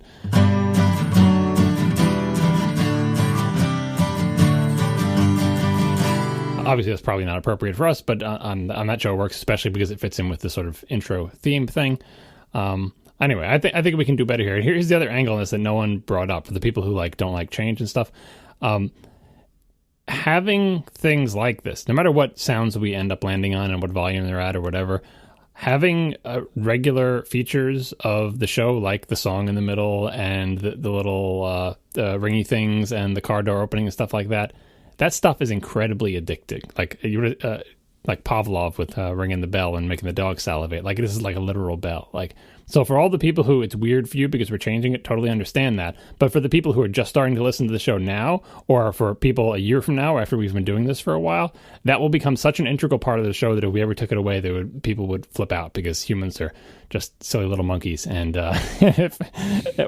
so what I'm saying is hang in there. Eventually you will come to love the bells. Maybe not these particular chimes. So we feel like we will get the kinks worked out, and version 2 and 3 of these sounds or whatever, eventually you won't be able to live without them. Yeah, and I mean that's one of the reasons we have our theme song. So Jonathan Mann, the author of our theme song, we did the first few episodes without a theme song, or I forget how many we did beforehand, but it was a few. And like one time we complained that we didn't know how to end the show and everything. So he wrote this theme song. And at the same time, I had actually asked Merlin Mann like a week or so earlier if he could write us a theme song, because he all those like musical things like I think pretty sure that's just him playing guitar or playing on GarageBand or something. Like he is a musician. Yep, that's him. Back to Work. That theme song was like his high school band or whatever. High school band. I hope he's not listening. Was it after high school? I don't know. Anyway, they're a serious band, I bought their album. Anyway, it's Bacon Ray, right? Yeah, I think that one is. Yeah. So I had actually asked Merlin before Jonathan wrote what is now our theme song. I asked Merlin to write something for us. And then when Jonathan wrote his theme song, we were like, this is so good. Like, it was getting stuck in all of our heads all day. And we were like, I think we have to just use this. It's too good. We have to use this. It's so infectious. It gets in all of our heads so much. We don't have a choice. So I went to Merlin. I'm like, look, I'm sorry. Like, if you've started anything, please stop. And fortunately, he hadn't gotten to it yet, so it wasn't like a huge deal. At least I don't think Merlin hates me forever for that, because that was like 3 years ago, and I think we're still friends. But yeah, like we knew, like when we heard the Jonathan Mann song, we knew we had to do it. By the way, quick plug for Jonathan Mann. He is launching a new podcast called Songonauts on The Truth, one of the Radiotopia shows. The Truth? It's a big podcast on Radiotopia. Anyway, so check out Songonauts by Jonathan Mann, which I think is launching shortly, or might have launched by the time we air this show. Anyway, quick plug for Jonathan, because we like him a lot, because he wrote our theme song. So anyway, that is why we do fun stuff like this, because it gets in our heads and it becomes part of the personality of the show. And I like, John, your statement of basically like, just stop your whining and you'll get used to it eventually. It's not stop your whining. It's that you will not just get used to it. You will come to crave it. You will need it to be there. It will become a comforting regular, as any sort of routine, as any parent of a toddler knows. Regular, having a routine. This is the time when we do this. It is comforting to have a routine, to know that no matter what crazy stuff goes on during the show, at a certain point there's going to be these little jingles that mark the ads, and there's going to be a song, and maybe there's going to be a car sound. Like those regular things, those routines, those traditions become comfort. You will come to love them. As long as we don't pick terrible sounds. Or as long as we don't charge you $5 a month. Yeah. All right, so you want to talk about a topic, or do we just want to end here? We have one more sponsor to do if you want. I'm kidding. We talked last week. See, this is even a gray topic. This is like halfway between follow-up and not. We talked last week about Apple's 40th birthday, and we went on a journey together through our finding the Mac and finding Apple. And we didn't talk much about the iMac, or at least not enough for John. So John, tell us about Apple turning 40 and the iMac. Yeah, we were running over in our 40th thing, so I kind of cut that out of where I would have talked about my stuff. But I think it is an important part to acknowledge, and maybe you guys can relate to it, because maybe you have opinions on it, or looking at it from afar. But so the iMac was 1998, and Steve Jobs had come back to Apple. And that, people don't remember, they usually think of the iPod as the important turnaround product, but the iMac was just as important, if not more important, for Apple as a company, not particularly for the industry, because in the end, they're like, oh, whatever, it was just a computer. People have made computers before. The important thing that the iMac did for Apple is, it seemed like from the outside, that it gave the entire company like a little measure of pride back, like that it made them believe, oh yeah, we can make cool things that people like, that we're proud of. Because there was, especially with Apple being near death in 1997 and going through different CEOs in the years before that, and running out of money and having layoffs and having products that people weren't particularly happy with, and not being able to field the next generation OS after repeated tries, and Windows 95 coming and just stomping all over their face. and Marco feeling bad for people having Macs, it was getting harder and harder to be proud to be an employee of Apple. And so Steve Jobs and his typical, what would become his typical thing of having a secret group work on a secret project that no one knew about and having Johnny Ive make this amazing design for it that nobody saw, including the people who were working on it. The rumor mill, the Mac rumor mill, which was definitely still a thing back then, I remember them thinking it was a set-top box because I think the people working on the hardware, they didn't get to see what case it would go in, so to them it just looked like a little flat box. And so the rumors that came out was like Apple's making a television set-top box, which, by the way, they did at one point, and do now, but it's not much of a set-top. It's more of a set-top coaster. Anyway, the segregation of the teams working on this and the big dramatic reveal of we made a new computer. All right, so what, Apple? You made a new computer. You made a new Mac. So what? There's a million Macs. And it is both minimizing and maximizing this to say that what was most important about it was the way the thing looked. It looked weird for a computer. It was teal. The color of blue was the name of a beach that I'm not going to pronounce after a long flame war on the Slack channel that I do not want to get involved in. But it was a particular kind of blue. And it was translucent, and it was cute, like the original Mac. And it was a super important product, both for Apple, because I feel like it made them proud of themselves again and set them on the road to greatness. And also for the entire industry, because with that product, the fact that there was such a reaction to it when, despite the fact that it was mostly just a run-of-the-mill Mac, and yeah, they ditched legacy ports and did other important things for Apple, like we're setting that aside for now, but it convinced the world, essentially, that the way computers look is a factor, which sounds so stupid. It's like saying, oh, this was the first car that convinced the world that cars should look good. Everyone accepts the cars have to look good. Everyone accepts there are ugly cars and pretty cars. And so many people factor in how a car looks in their car buying decisions. And cars cost thousands and thousands of dollars more than computers in most cases. And yet somehow we were always okay with cars having that for our lifetime, right? It took Apple to say, these computers, you should care how they look too, because who wants an ugly one? And for years, Apple had been making nice ones, but they were still somewhat constrained by the orthodoxy of the industry in terms of they were off-white or black or gray. Like, they weren't grape colored, right? You know, they were still within the limits of the computer as defined by Apple itself in the early days of, the Apple II and everything, and all the other companies that made computers big and small. They sort of defined a boring aesthetic, and it took Apple to break out of that on the mass scale and say, we think this is cool, and you know what? I think customers will be tickled by the idea of a green computer, and we'll sell them to them, and they will buy a green computer, and they will love it because it's green. and it's just that doesn't sound, it sounds like such a stupid thing in the age where we sell everything based on colors, and all, our phones come in different colors and all sorts of, in cases and everything like that. But back then, that was a very important revelation. So in the big timeline of Apple 40 years, you have to credit them along with the bringing the GUI to the world, to the mass market. You have to also credit them. And again, they weren't the first one, the only one to ever do this, but they essentially brought the idea to the mass market that it is important how computers look, and people will enjoy our products more if they like how they look. Which, again, sounds so stupid in retrospect, but was super important for the entire industry and led the way for everything that came after it. It's the reason you had translucent teal irons and can openers and stuff following the iMac, because people got the wrong idea of like, oh, we just need to make everything translucent and teal. It's like, you're taking the wrong... Nice. I like that you're enthusiastic. Good enthusiasm.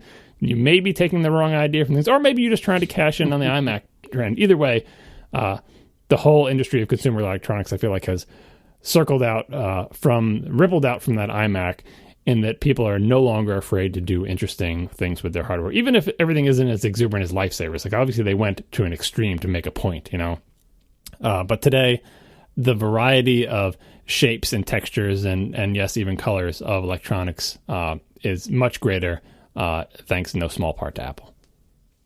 Yeah, I remember, I was in college from 2000 to 2004, and it was a full-time college kind of thing. So we were in a dorm room, and everybody else in the dorm had appliances that they had purchased for their dorm room that were designed in 99, 2000, right after the iMac came out and made this big splash. And so they were all, as you mentioned, like the translucent plastic microwaves and phones, and like old, corded and wireless phones, not like cell phones.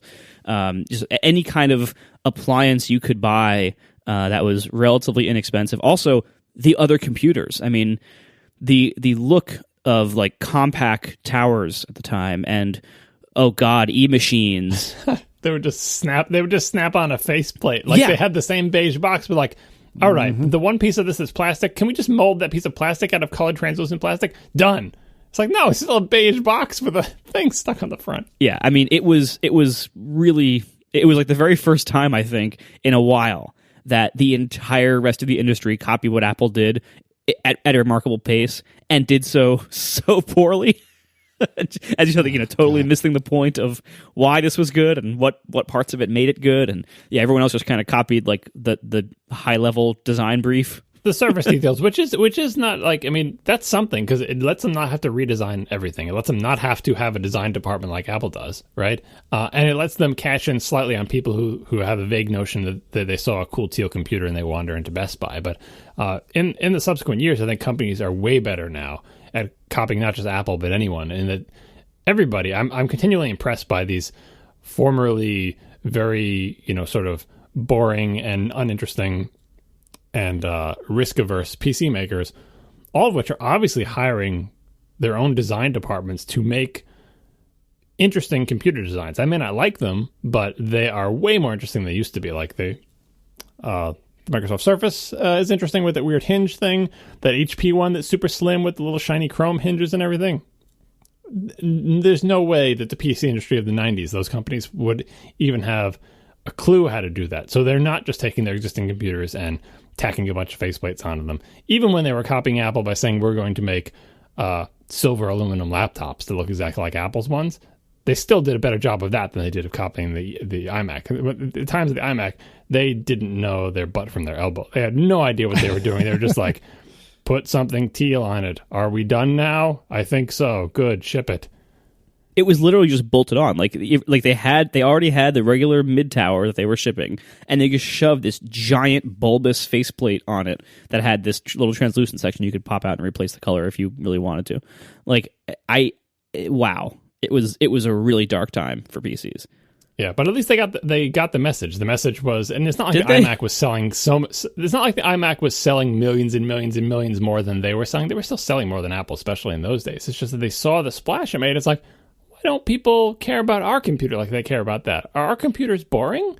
Do people want their computers to look nice? Like, it was this strange awakening of, again, things that sound so stupid and obvious to us now, but back then, if you didn't live through it, it may seem crazy to think that so many of the most dominant computer makers in the world, this kind of design was not even on their radar. And as far as they were concerned, a Mac 2CI was exactly the same as a PC XT case, which just was not the case. And Mac users could see it, but nobody else could until Apple made something teal and translucent.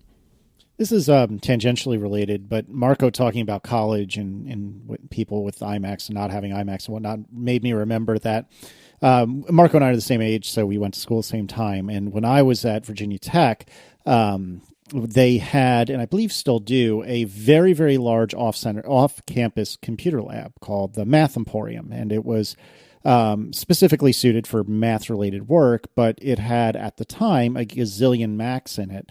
And I remember two things vividly about the Mac Emporium in terms of the hardware there. Number one, the hockey puck mouse is the worst mouse that's ever been created in the history of man. Number two, I vividly remember there being G4 cubes all over it when I was there. There were like hundreds of them. And I remember going to this place and thinking, wow, that is a very peculiar design for a computer, but man, that's kind of cool.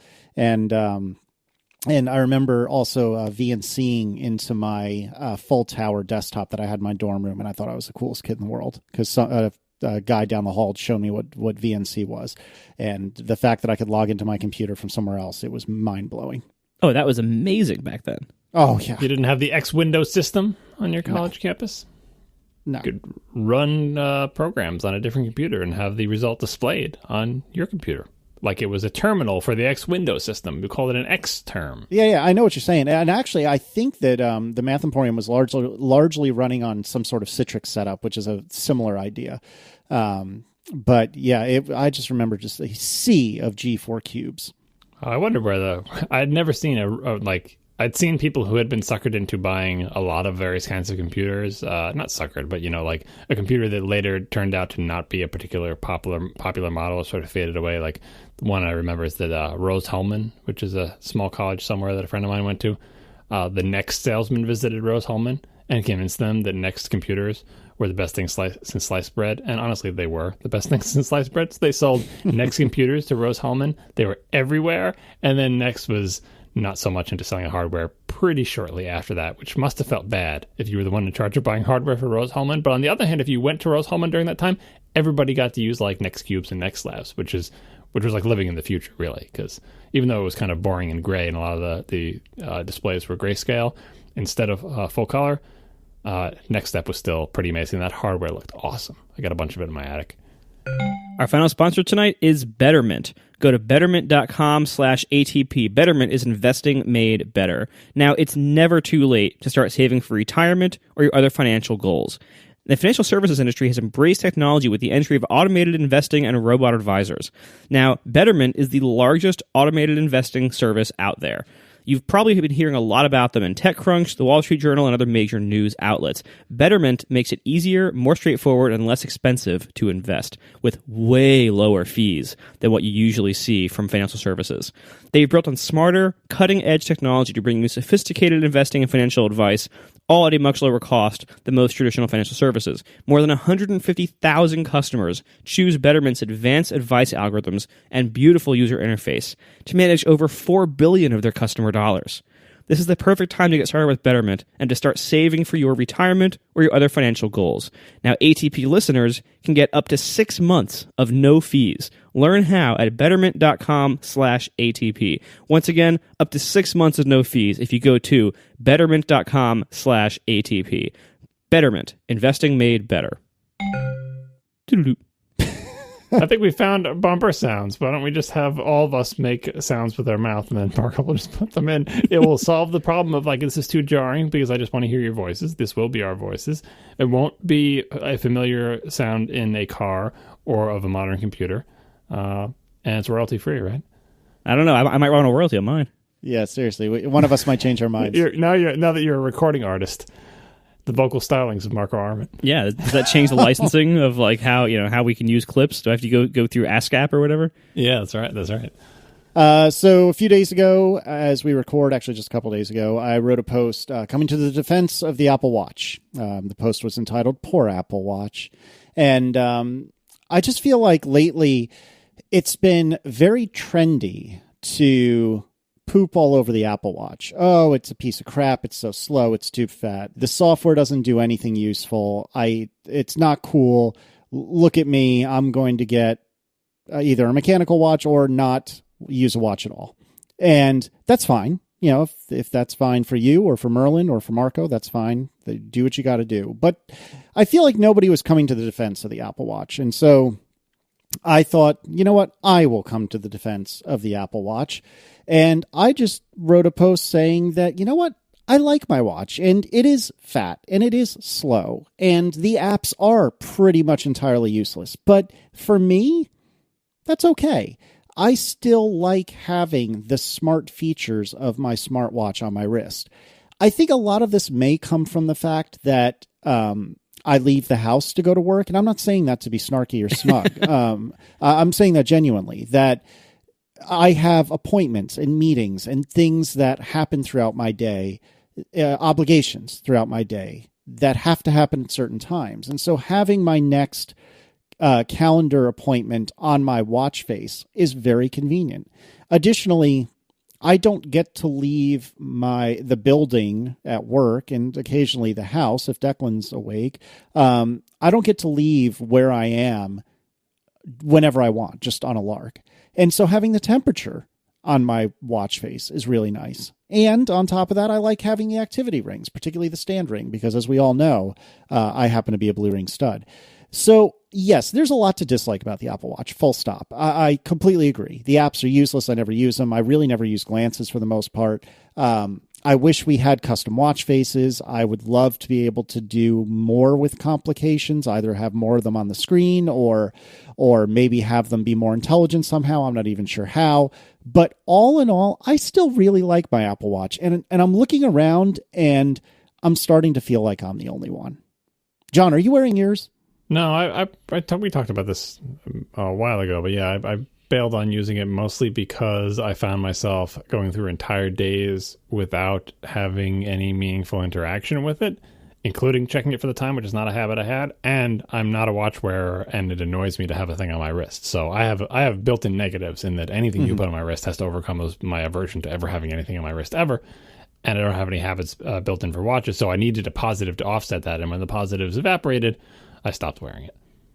And the positives were like, I like the notifications, I like the texts, and I like the activity tracking, but that wasn't enough to overcome my desire to not have something on my wrist. Although now that I'm about to, travel, I'm going to bring my watch with me and probably wear it when I'm on vacation, because if I'm walking around a different city, it is convenient to be able to, for example, set a destination on your phone and then put your phone in your pocket and not have to take it out again and just walk there and have your wrist tell you which way to go. Same thing for driving. I kind of like that. I don't need it when I'm going to and from work every day. There's no directions I need to have. But if you're in an unfamiliar place driving around, it's nice to have that. So I still think it has value. I still like it. I still like how it looks. I still don't like wearing a watch. So, yeah, that's pretty much where it is. It spends most of its time on my dresser. Do you hate having something on your wrist because of your shag carpet arm hair, or just because you hate having something on your wrist? I think it's mostly because of RSI, actually. Like, it's the same reason I stopped wearing my wedding ring, is that I'm just very sensitive to have anything in that area as I'm sitting there and typing all day. Just everything about it is sensitive. I don't want any pressure on it. I don't want anything grabbing it. I don't want anything rubbing against it. Even, like, the wrong kind of, like, sleeve cuffs when I wear long sleeves can bother me. So, yeah, and that I don't have any ingrained habits of, like, I'm always looking at my wrists. I just, again, I think we discussed this before. Last time I wore a watch was, like, middle school, when I just became old enough to have a watch and wanted to try it out, and I wore it for a little while, like some plastic little digital watch, and decided it wasn't for me. So I'm just not a watch person. Fair enough. All right, so I wanted to save you for last, Marco. Do your worst. Well, I mean, first of all, I think it's not a very good argument to say, like, well, it seems trendy to hate this thing right now. That's just whoever you're reading, which includes people like me who are not, who are cooling or have cooled on the Apple Watch.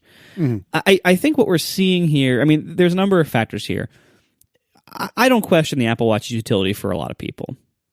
But and in fact, I found a lot of utility when I wore it as well. It just, the downsides of it just bothered me too much, and I found that I preferred regular watches rather than, I went from no watch to an Apple Watch to, I like watches, turns out, but most of what I do is tell the time, and regular watches just do a way better job of that for my purposes, because they're always on and you don't have to charge them, etc.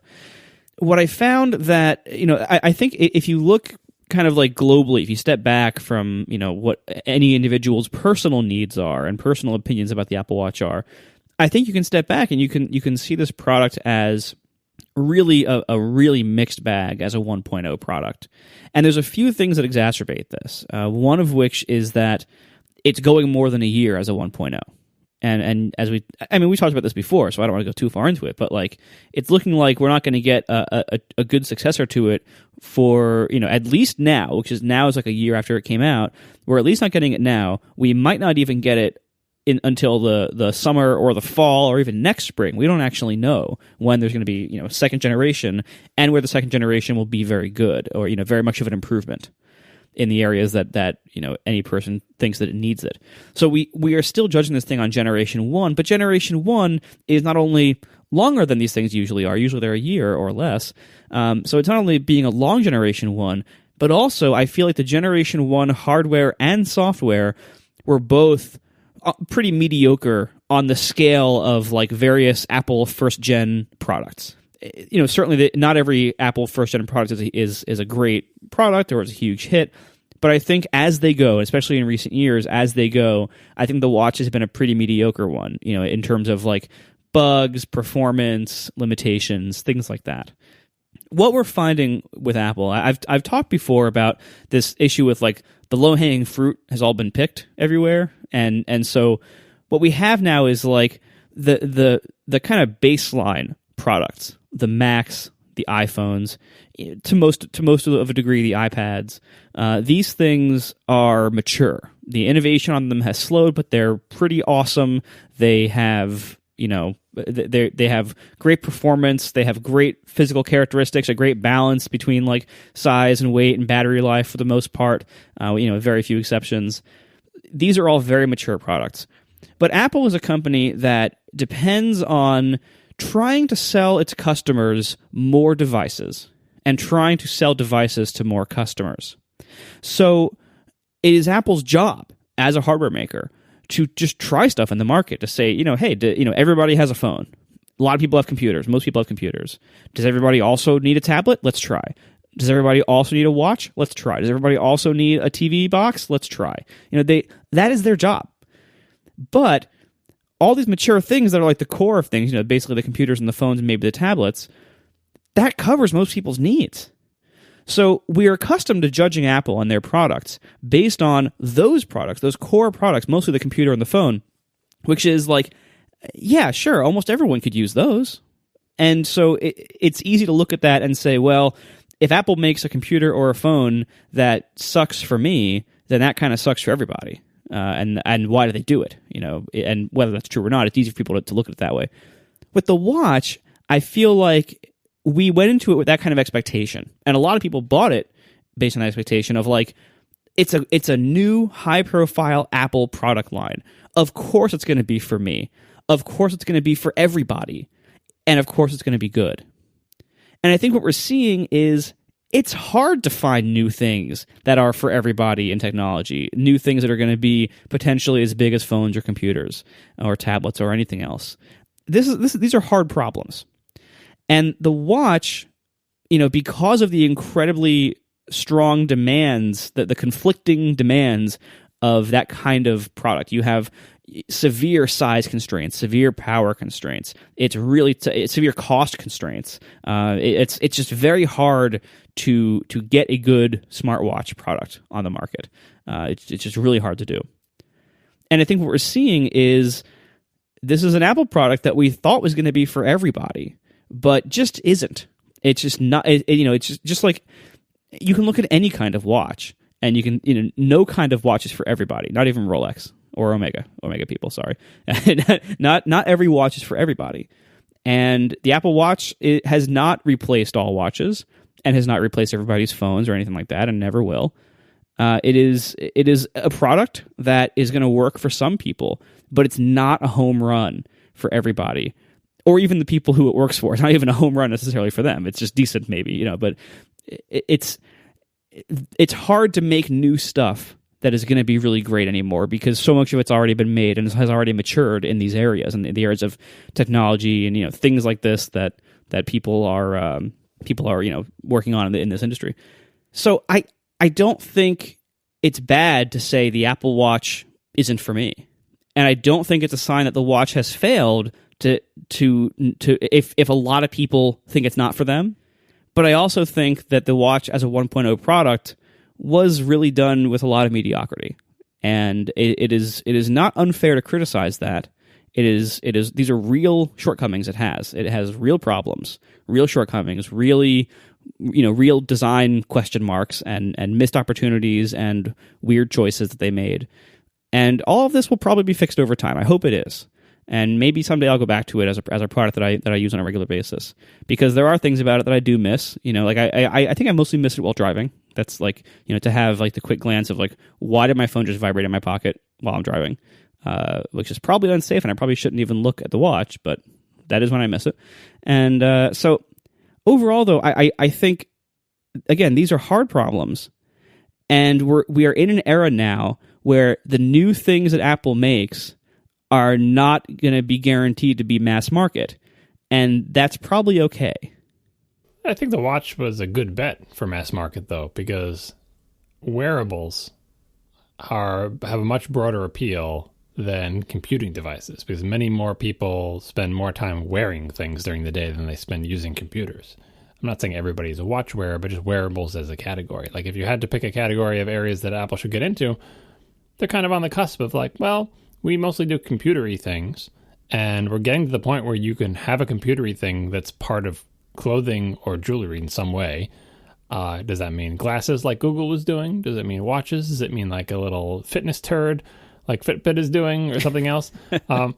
As a category, I think this was a very smart bet for Apple to get into. Their first entry in the category, they'll learn, they'll move on. I hope they don't abandon it, because if you're looking for another mass market thing, the categories they're looking at are all potential winners. Lots of people watch television or watch video, so something having to do with TV is a good idea. Lots of people have cell phones. That was a good market for them. Lots of people wear things, also a good market. And as computers get smaller and lighter weight and the power requirements go down and so on and so forth, that entire category will only become more viable. So if I had to look like broad strokes long-term product strategy, I think it was really smart for Apple to get into wearables, and I really hope they do stick it out, learn their lessons, make better products, keep iterating and innovating, because these type of products play to all of their strengths: miniaturization, mass manufacturing of beautiful objects, especially the ability to make things that are appealing to people visually that we just talked about with the iMac. That's important when you're wearing it. And Apple has shown with their watch bands and their watch designs, within the constraints of the tech available, they're actually pretty good at that part of it too. Yeah. They just have to figure out how to make the product part of it. And if I think about the first iPod, it was pretty crappy too. It's just that the first iPod had such a huge positive to outweigh its negatives, and the watch is like, it has some positives to outweigh some of its negatives, but net, it is not as compelling a product. Yeah, and ultimately, I think what gives me concern about the watch is the apparent slow pace of progress. And, we will see what happens the next time there is a substantial update to either the hardware or the software. We'll see, this could totally change my tone about it, but right now, it appears to be moving pretty slowly. I don't know. I don't outright disagree with anything you just said, but if we really step back and think about it, first of all, as someone who works in an office building like John does, I see so many Fitbit, bracelety, watchy things. I can't even count them. And I concur with what John said, that wearables are a market that I think it's going to be going to be a bigger and bigger market with time. And I think that Apple playing in this market is a wise choice. Recently, it was a day or two ago, I watched that classic Louis C.K. Video when he was on Conan about people getting pissed off about not having a Wi-Fi in their flying tube. People getting all upset about the fact that they're in an airplane and don't have Wi-Fi. And this is not the same as people getting upset about their watch. But at the same time, I have a mini computer on my friggin' wrist that can, with limitations, connect to almost all the known information on the planet on the internet. That's pretty freaking amazing. And I agree that there's a lot that's frustrating about my watch. I never use apps for several different reasons, number one of which, it's so slow to do anything. And it's infuriating. But nevertheless, I have this device that tracks my heartbeat. It tracks how much I'm standing, how much I'm moving. It tracks when my next appointment is. Like John was saying, if I'm in a city that I'm not familiar with and I'm walking around, I can do so without having my phone out screaming, "I'm a tourist, please rob me." There's so many things for me that I really like about this, and that impressed me so deeply about it, especially given the unbelievable engineering constraints that this product was made under. It's to me, it's such an impressive product, and there is so much that could be done to make it better, Marco. You're absolutely right about that. I mean, I can't argue with that at all. But for me, it's still something that adds value to my life, and I still like it. And I just feel like, I think the thing of it is that it was like a switch flipped, and suddenly everyone was talking about how much they don't want to wear an Apple Watch anymore. And that in and of itself, that's fine, but it just seemed weird to me. And I felt bad for the poor little Apple Watch. And I still feel bad for the poor little Apple Watch. It's a cute little feller. And I feel like somebody needed to build it up a little bit.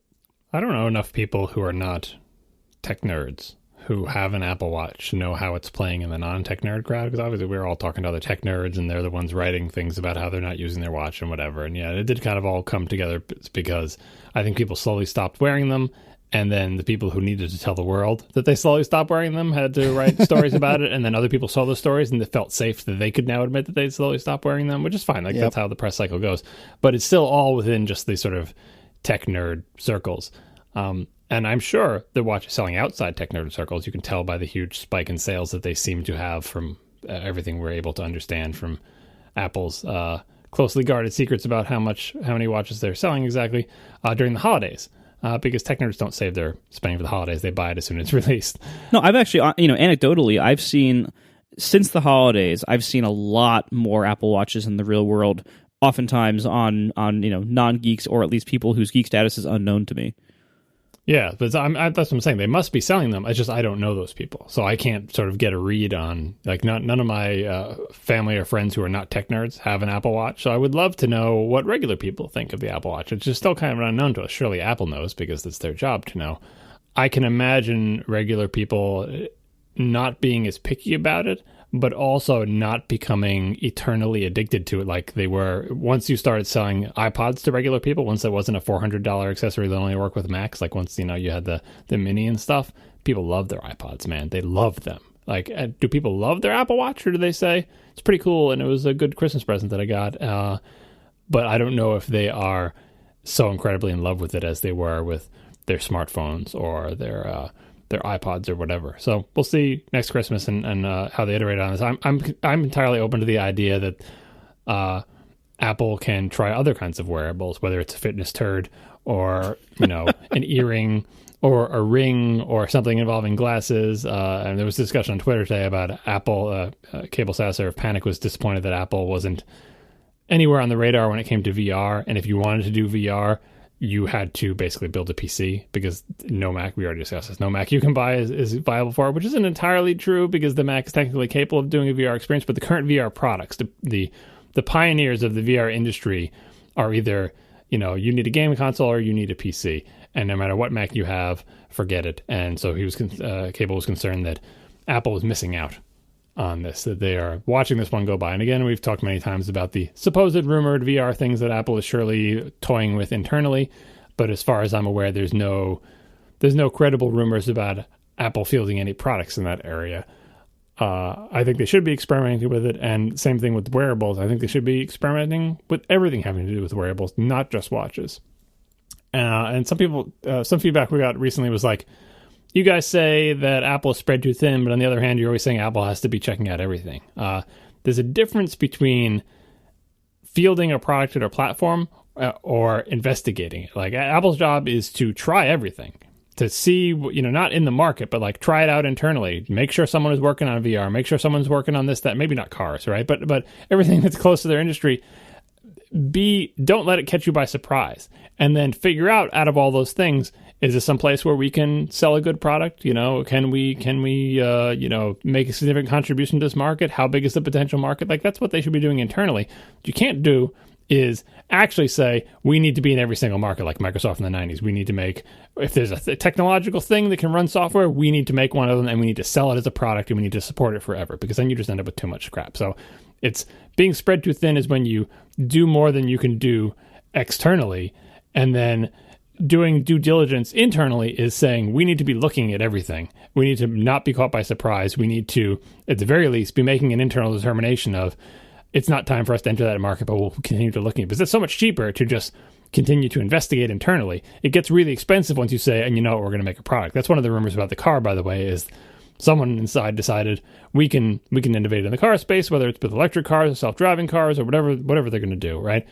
And the rumor I heard was that Apple had essentially said they're willing to spend $1 billion on development of a car and then walk away from the entire project if it doesn't look like it's working out. So that's like, again, it's just a rumor, who knows, but that's the mindset you have to go in with, because how do you know whether you can do something good in the car space? You can think about it all you want, but at a certain point, someone has to say, all right, I think we can do something here. Let's give it a try. And if you have budgets the size of Apple, you can say, all right, we'll put $1 billion into this, and then we'll revisit. And we'll say, once we spend $1 billion, what do we think, guys? Is this ready? And gals, this is a lifetime of sexist language cemented in my freaking brain. Anyway, What do we think of this? Is this going to be a product worthy of Apple? Should we release it? And that's where Marco comes and yells at you and says, you know what, maybe the watch wasn't a product worthy of Apple quite yet. We think wearables are great, but when it's time to give the go, no go, maybe let it bake a little bit longer. Anyway. Or maybe it was the wrong approach. Yeah. The rumored attitude with the car, I think, is the right attitude, is get while the getting's good. You've got a lot of money. You can invest a lot. Just because you put $1 billion into it doesn't mean you actually have to ship a car. You could put $1 billion in and say, we thought we could do something really interesting here, and it turns out we can't. Lesson learned, move on. That's doing your due diligence. If they're doing that in VR, we've been looking at VR for 2 decades. We've had people doing AR and VR internally. We've been investigating it for as long as we've been investigating any of the other technologies that we actually released, like touchscreens and voice recognition and all these things that we've been doing in labs forever and ever in Apple. And it's time to come out with a product when we feel like we can make a contribution, we will, and until then we won't. So that's why we always just assume here on the outside, well, of course Apple's looking into VR. And then sometimes in our darker moments you think, right, Apple? You're at least experimenting with it internally. Doesn't mean you need to feel the product today. Doesn't mean you must compete with the Oculus Rift today. Like, there's so many questions about VR. It's still, we still don't know what's going to happen there. But we just hope that Apple, as the richest technology company in the world, at the very least is investigating all these avenues. And for wearables, same thing. You can wear a lot of technology things on your body, and a lot of people wear things on their body every day, and if Apple could sell them something that makes their lives better, that would be perfect. Thanks a lot to our 3 sponsors this week, Meh.com, FreshBooks, and Betterment. And we will see you next week. Now the show is over. They didn't even mean to begin, 'cause it was accidental. Oh, it was accidental.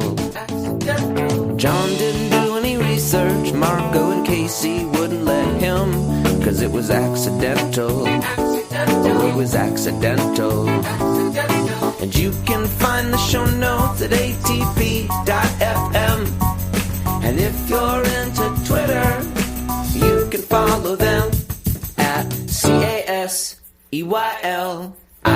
So that's Casey Liss, MARCOARMENT, Marco Arment, SIRAC, USA Syracuse. It's accidental. They didn't mean to. Accidental. Tech podcast so long. We can talk about that macOS thing, or I didn't get a chance to read. What are all these? What's John's Mongoose Californian? What the hell is that? It's been in our show notes for like 3 years. It's a bike. Yep, it should stay there because I can talk about it sometime, but not today. Why not today? Because I'm not prepared for it. Not ready. The whole, you know what the whole purpose of this show is. You know what right? I mean? It's not like I just need to know that it's a thing we're going to talk about tonight. No, the macOS thing is a good idea because I forgot that was there and I did look at that page. Yeah, so I didn't get a good look at it. I looked at the pictures though, and I really liked them. That's a lot of it. So there's this blog post by Andrew Ambrosino on Medium called macOS, MACOS, the lowercase Mac way that we think they're going to rename it. : It's time to take the next step. And he basically outlines a number of like substantial changes that he thinks should be done, or he proposes might be good to macOS in things like design and interface changes, and really kind of making it. He was originally responding a little bit to Steve Troughton-Smith's claim back in his WWDC wish list post a couple months back, or a couple weeks back, that he was saying Steve Troughton-Smith said that he really believes that OS X is a dead platform, and kind of elaborated on that. So Andrew here basically kind of took that further and was like, well, what does OS X need to kind of take the next level, to remain relevant, to go the next step? And there's a number. If I could summarize it, he basically makes the interface look a lot more like iOS apps that are kind of being windowed in like a regular OS X environment. So it's a significant design refresh around a more iOS-y style for lots of apps in the system, rather than what we have now, which is kind of like mostly AppKit styles, and then some apps like Photos are more iOS-y. And then he proposes a few other things like a new file system, ding, and a few other things. So I don't know. What do you guys think of this? I think it's really interesting. It does not look as much like iOS as you think it does. And I also think it doesn't take much to get a designer's juices flowing. I think all you need to throw them is the, again, mostly agreed upon by the people out in the outside world, renaming the operating system to match iOS and tvOS and watchOS to have a lowercase m on macOS that we've been talking about for months and months. I think that's basically all you need. You could just put that little grain of sand in the mind of a designer, and they immediately want to design screenshots of what this OS will look like, starting like as this one does with the about screen. Because if you don't think that changing the capitalization and naming of an operating system can lead to a visual design, you don't have much of a designer in you, because it doesn't take much to get that ball rolling. And I like these screenshots, but they remind me a lot of what I see whenever there is a new Mac operating system coming. Designers want to say, this is how I would make it look.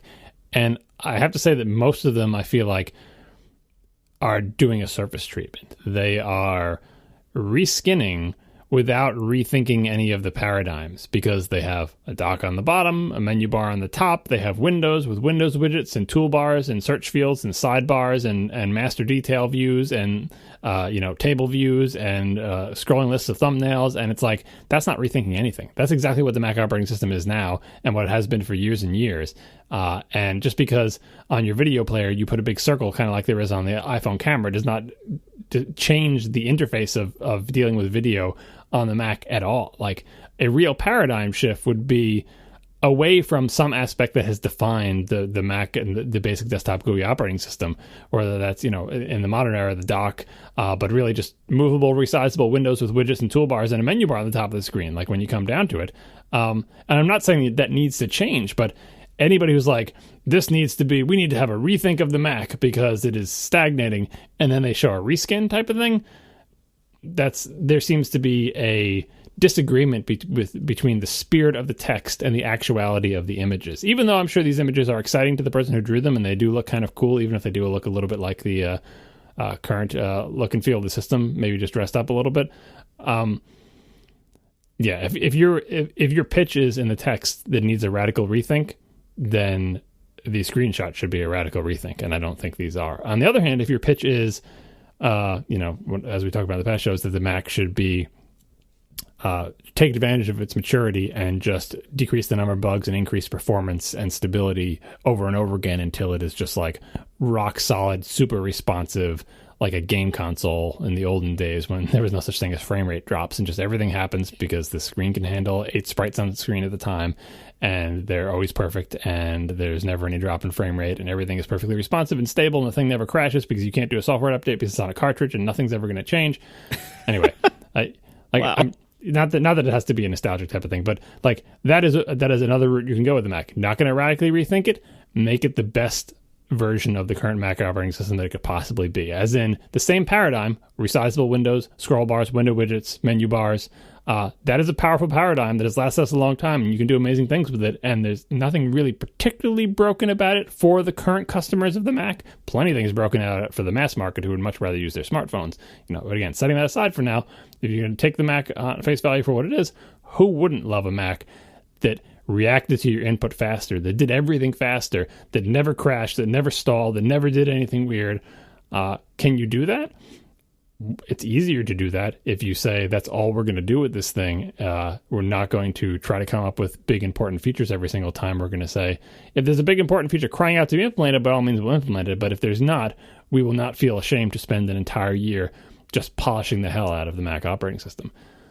I know I would love that, and I know a lot of their existing customers would love that, and maybe you could say that defines a dead platform because stability equals death, but that is one possible route to go to make the people who use the Mac now love it even more, and I think to extend its life, because in order for the Mac to continue to be viable, it has to continue to offer things better than iOS, and iOS is getting better all the time. And if the Mac operating system is not also getting better, eventually those lines on the graph will cross, and there's no more point for having the Mac. Yeah, I mean, I think it really comes down to, like, is the Mac being treated, platform-wise, software-wise, is it being treated like the MacBook Air, which is kind of like, we're going to keep selling it for a while until it becomes irrelevant or dies, and then we're just going to kind of stop? Or is it an active platform that Apple wants to keep going indefinitely. And I think it's the latter. I think we've heard comments to that effect from Craig Federighi, and I think maybe even from Phil Schiller. And so, it does seem like that is the idea, that the Mac is not dead. It's not just in maintenance mode until it gets subsumed by iOS. It does seem like they want to keep moving it forward. It really just needs, maybe the resources to do that, and maybe they're doing that already. I don't know, but if they're going to keep it going as a platform, I think I'm about to make a John argument here, but like they have to eventually make like massive jumps in certain areas. Like eventually, like whatever we know as OS 10, there's going to be like macOS 11 or whatever. Whatever it's going to be called, like eventually there's going to be like the next big jump forward on this platform, or at least there needs to be if it's going to remain relevant. And it's hard to tell whether it's getting the resources and the attention it needs internally to be on track for that, or whether they're mostly focused on iOS right now. But I don't know. Yeah, maybe the naming is their way of doing this. I always wonder if they're going to reset the version numbers. They start from 1.0. This is macOS 1.0. Instead, and under the covers, of course, they would still be like, 10, 12, whatever, just for software backward compatibility. Kind of like how Windows has the crazy versioning number that got skewed off because they continued the NT versioning numbers, I think, after 2000. Yeah. Anyway, I can imagine that them doing something like that. That's not the big reset that we're talking about. This was the other direction. It's like, all right, then radically rethink it. Radically rethink the Mac operating system. Do another macOS 10 style transition. That can be dangerous too, because you could just be annoying the remaining customers you have, and they say, forget this, if I'm going to go through this big change, I'm just going to learn how to use an iPad Pro. I don't know, but at the very least, renaming and reskinning can actually go a long way towards getting people excited about a platform again, even if it's all service details. If you also do some other things right, that's another free gimme. Like, do you want to do a make things faster and fix bugs release, but make people think it's a feature release? Just change how everything looks. And they'll be like, whoa, this new Mac operating system, it's crazy, when all they did was change graphics, and then they spent the whole rest of the time fixing bugs and increasing performance. And as someone who writes software and someone who likes software updates, I'm obviously more excited than normal people are about this. I love when a new version of a software product that I use comes out, that they tell me something in it is faster. I love that. Because as a programmer, I love doing that. I love deleting code that no longer has execute on every, frame of animation or on every time this thing happens. Like, I love better algorithms that scale better with large amounts of content, handles huge numbers of photos better. Like, even just something as simple as better responsiveness during scrolling, or like, loading things or whatever. Like performance, I love things when they get better like that. And regular people don't really care about that, but they feel it. They, if you do that consistently, people will have sort of this intangible feeling that your product is better than others in ways they can't explain, simply because it reacts. And in the same way that if you gave someone the original iPhone and then gave them another touchscreen phone, another contemporary touchscreen phone, everyone could tell you that the iPhone was way better, even if they don't know, like, oh, I recognize this as a superior product because the hardware is nicer, or the stupid thing actually reacts to my finger. Like, they don't have to understand the nuances of finger reaction, but the general public immediately saw that, oh, this is different than the touchscreen that I hate on my ATM. This touchscreen is awesome. The ATM's touchscreen is terrible. And I don't need to tell you the technical reasons why. I just recognize it. So if you make a product that is more stable, more reliable, and faster and more responsive, and you keep doing that on a regular basis, customers will react. They will love your product more. And those of us in the know will also react. And not that you don't need to win us over. The real win is everyone else who will feel that. But boy, I love products that I just, that's any product that has in their release notes, bug fixes are good, performance improvements. And I get the feeling, speaking of like dead platforms and everything, that people seem to think that there's nothing in the Mac applications they use from day to day, or the operating system itself, that can get faster. Like, well, this is just how computers are. And I just reject that notion entirely. Like, everything on my computer can and should be faster. Even just on the software side, like ignoring that, yes, I think they should be faster CPUs, faster storage, faster graphics card. Yes, that should all continue to happen which you as best buy. As Apple can. Right, yeah. But just even within the same hardware, there are things you can do to make the software faster. So many things can be done. Like that poor guy I see on Twitter who just spends all day trying to make NS user defaults faster. I love that guy. Just, yes, please do spend an entire year making Anastasio defaults faster. Please, you should, because you know what? That's used by tons of applications. If you make it just a little bit faster, you'll save us all a lot of time. My computer will be better. So keep making things faster.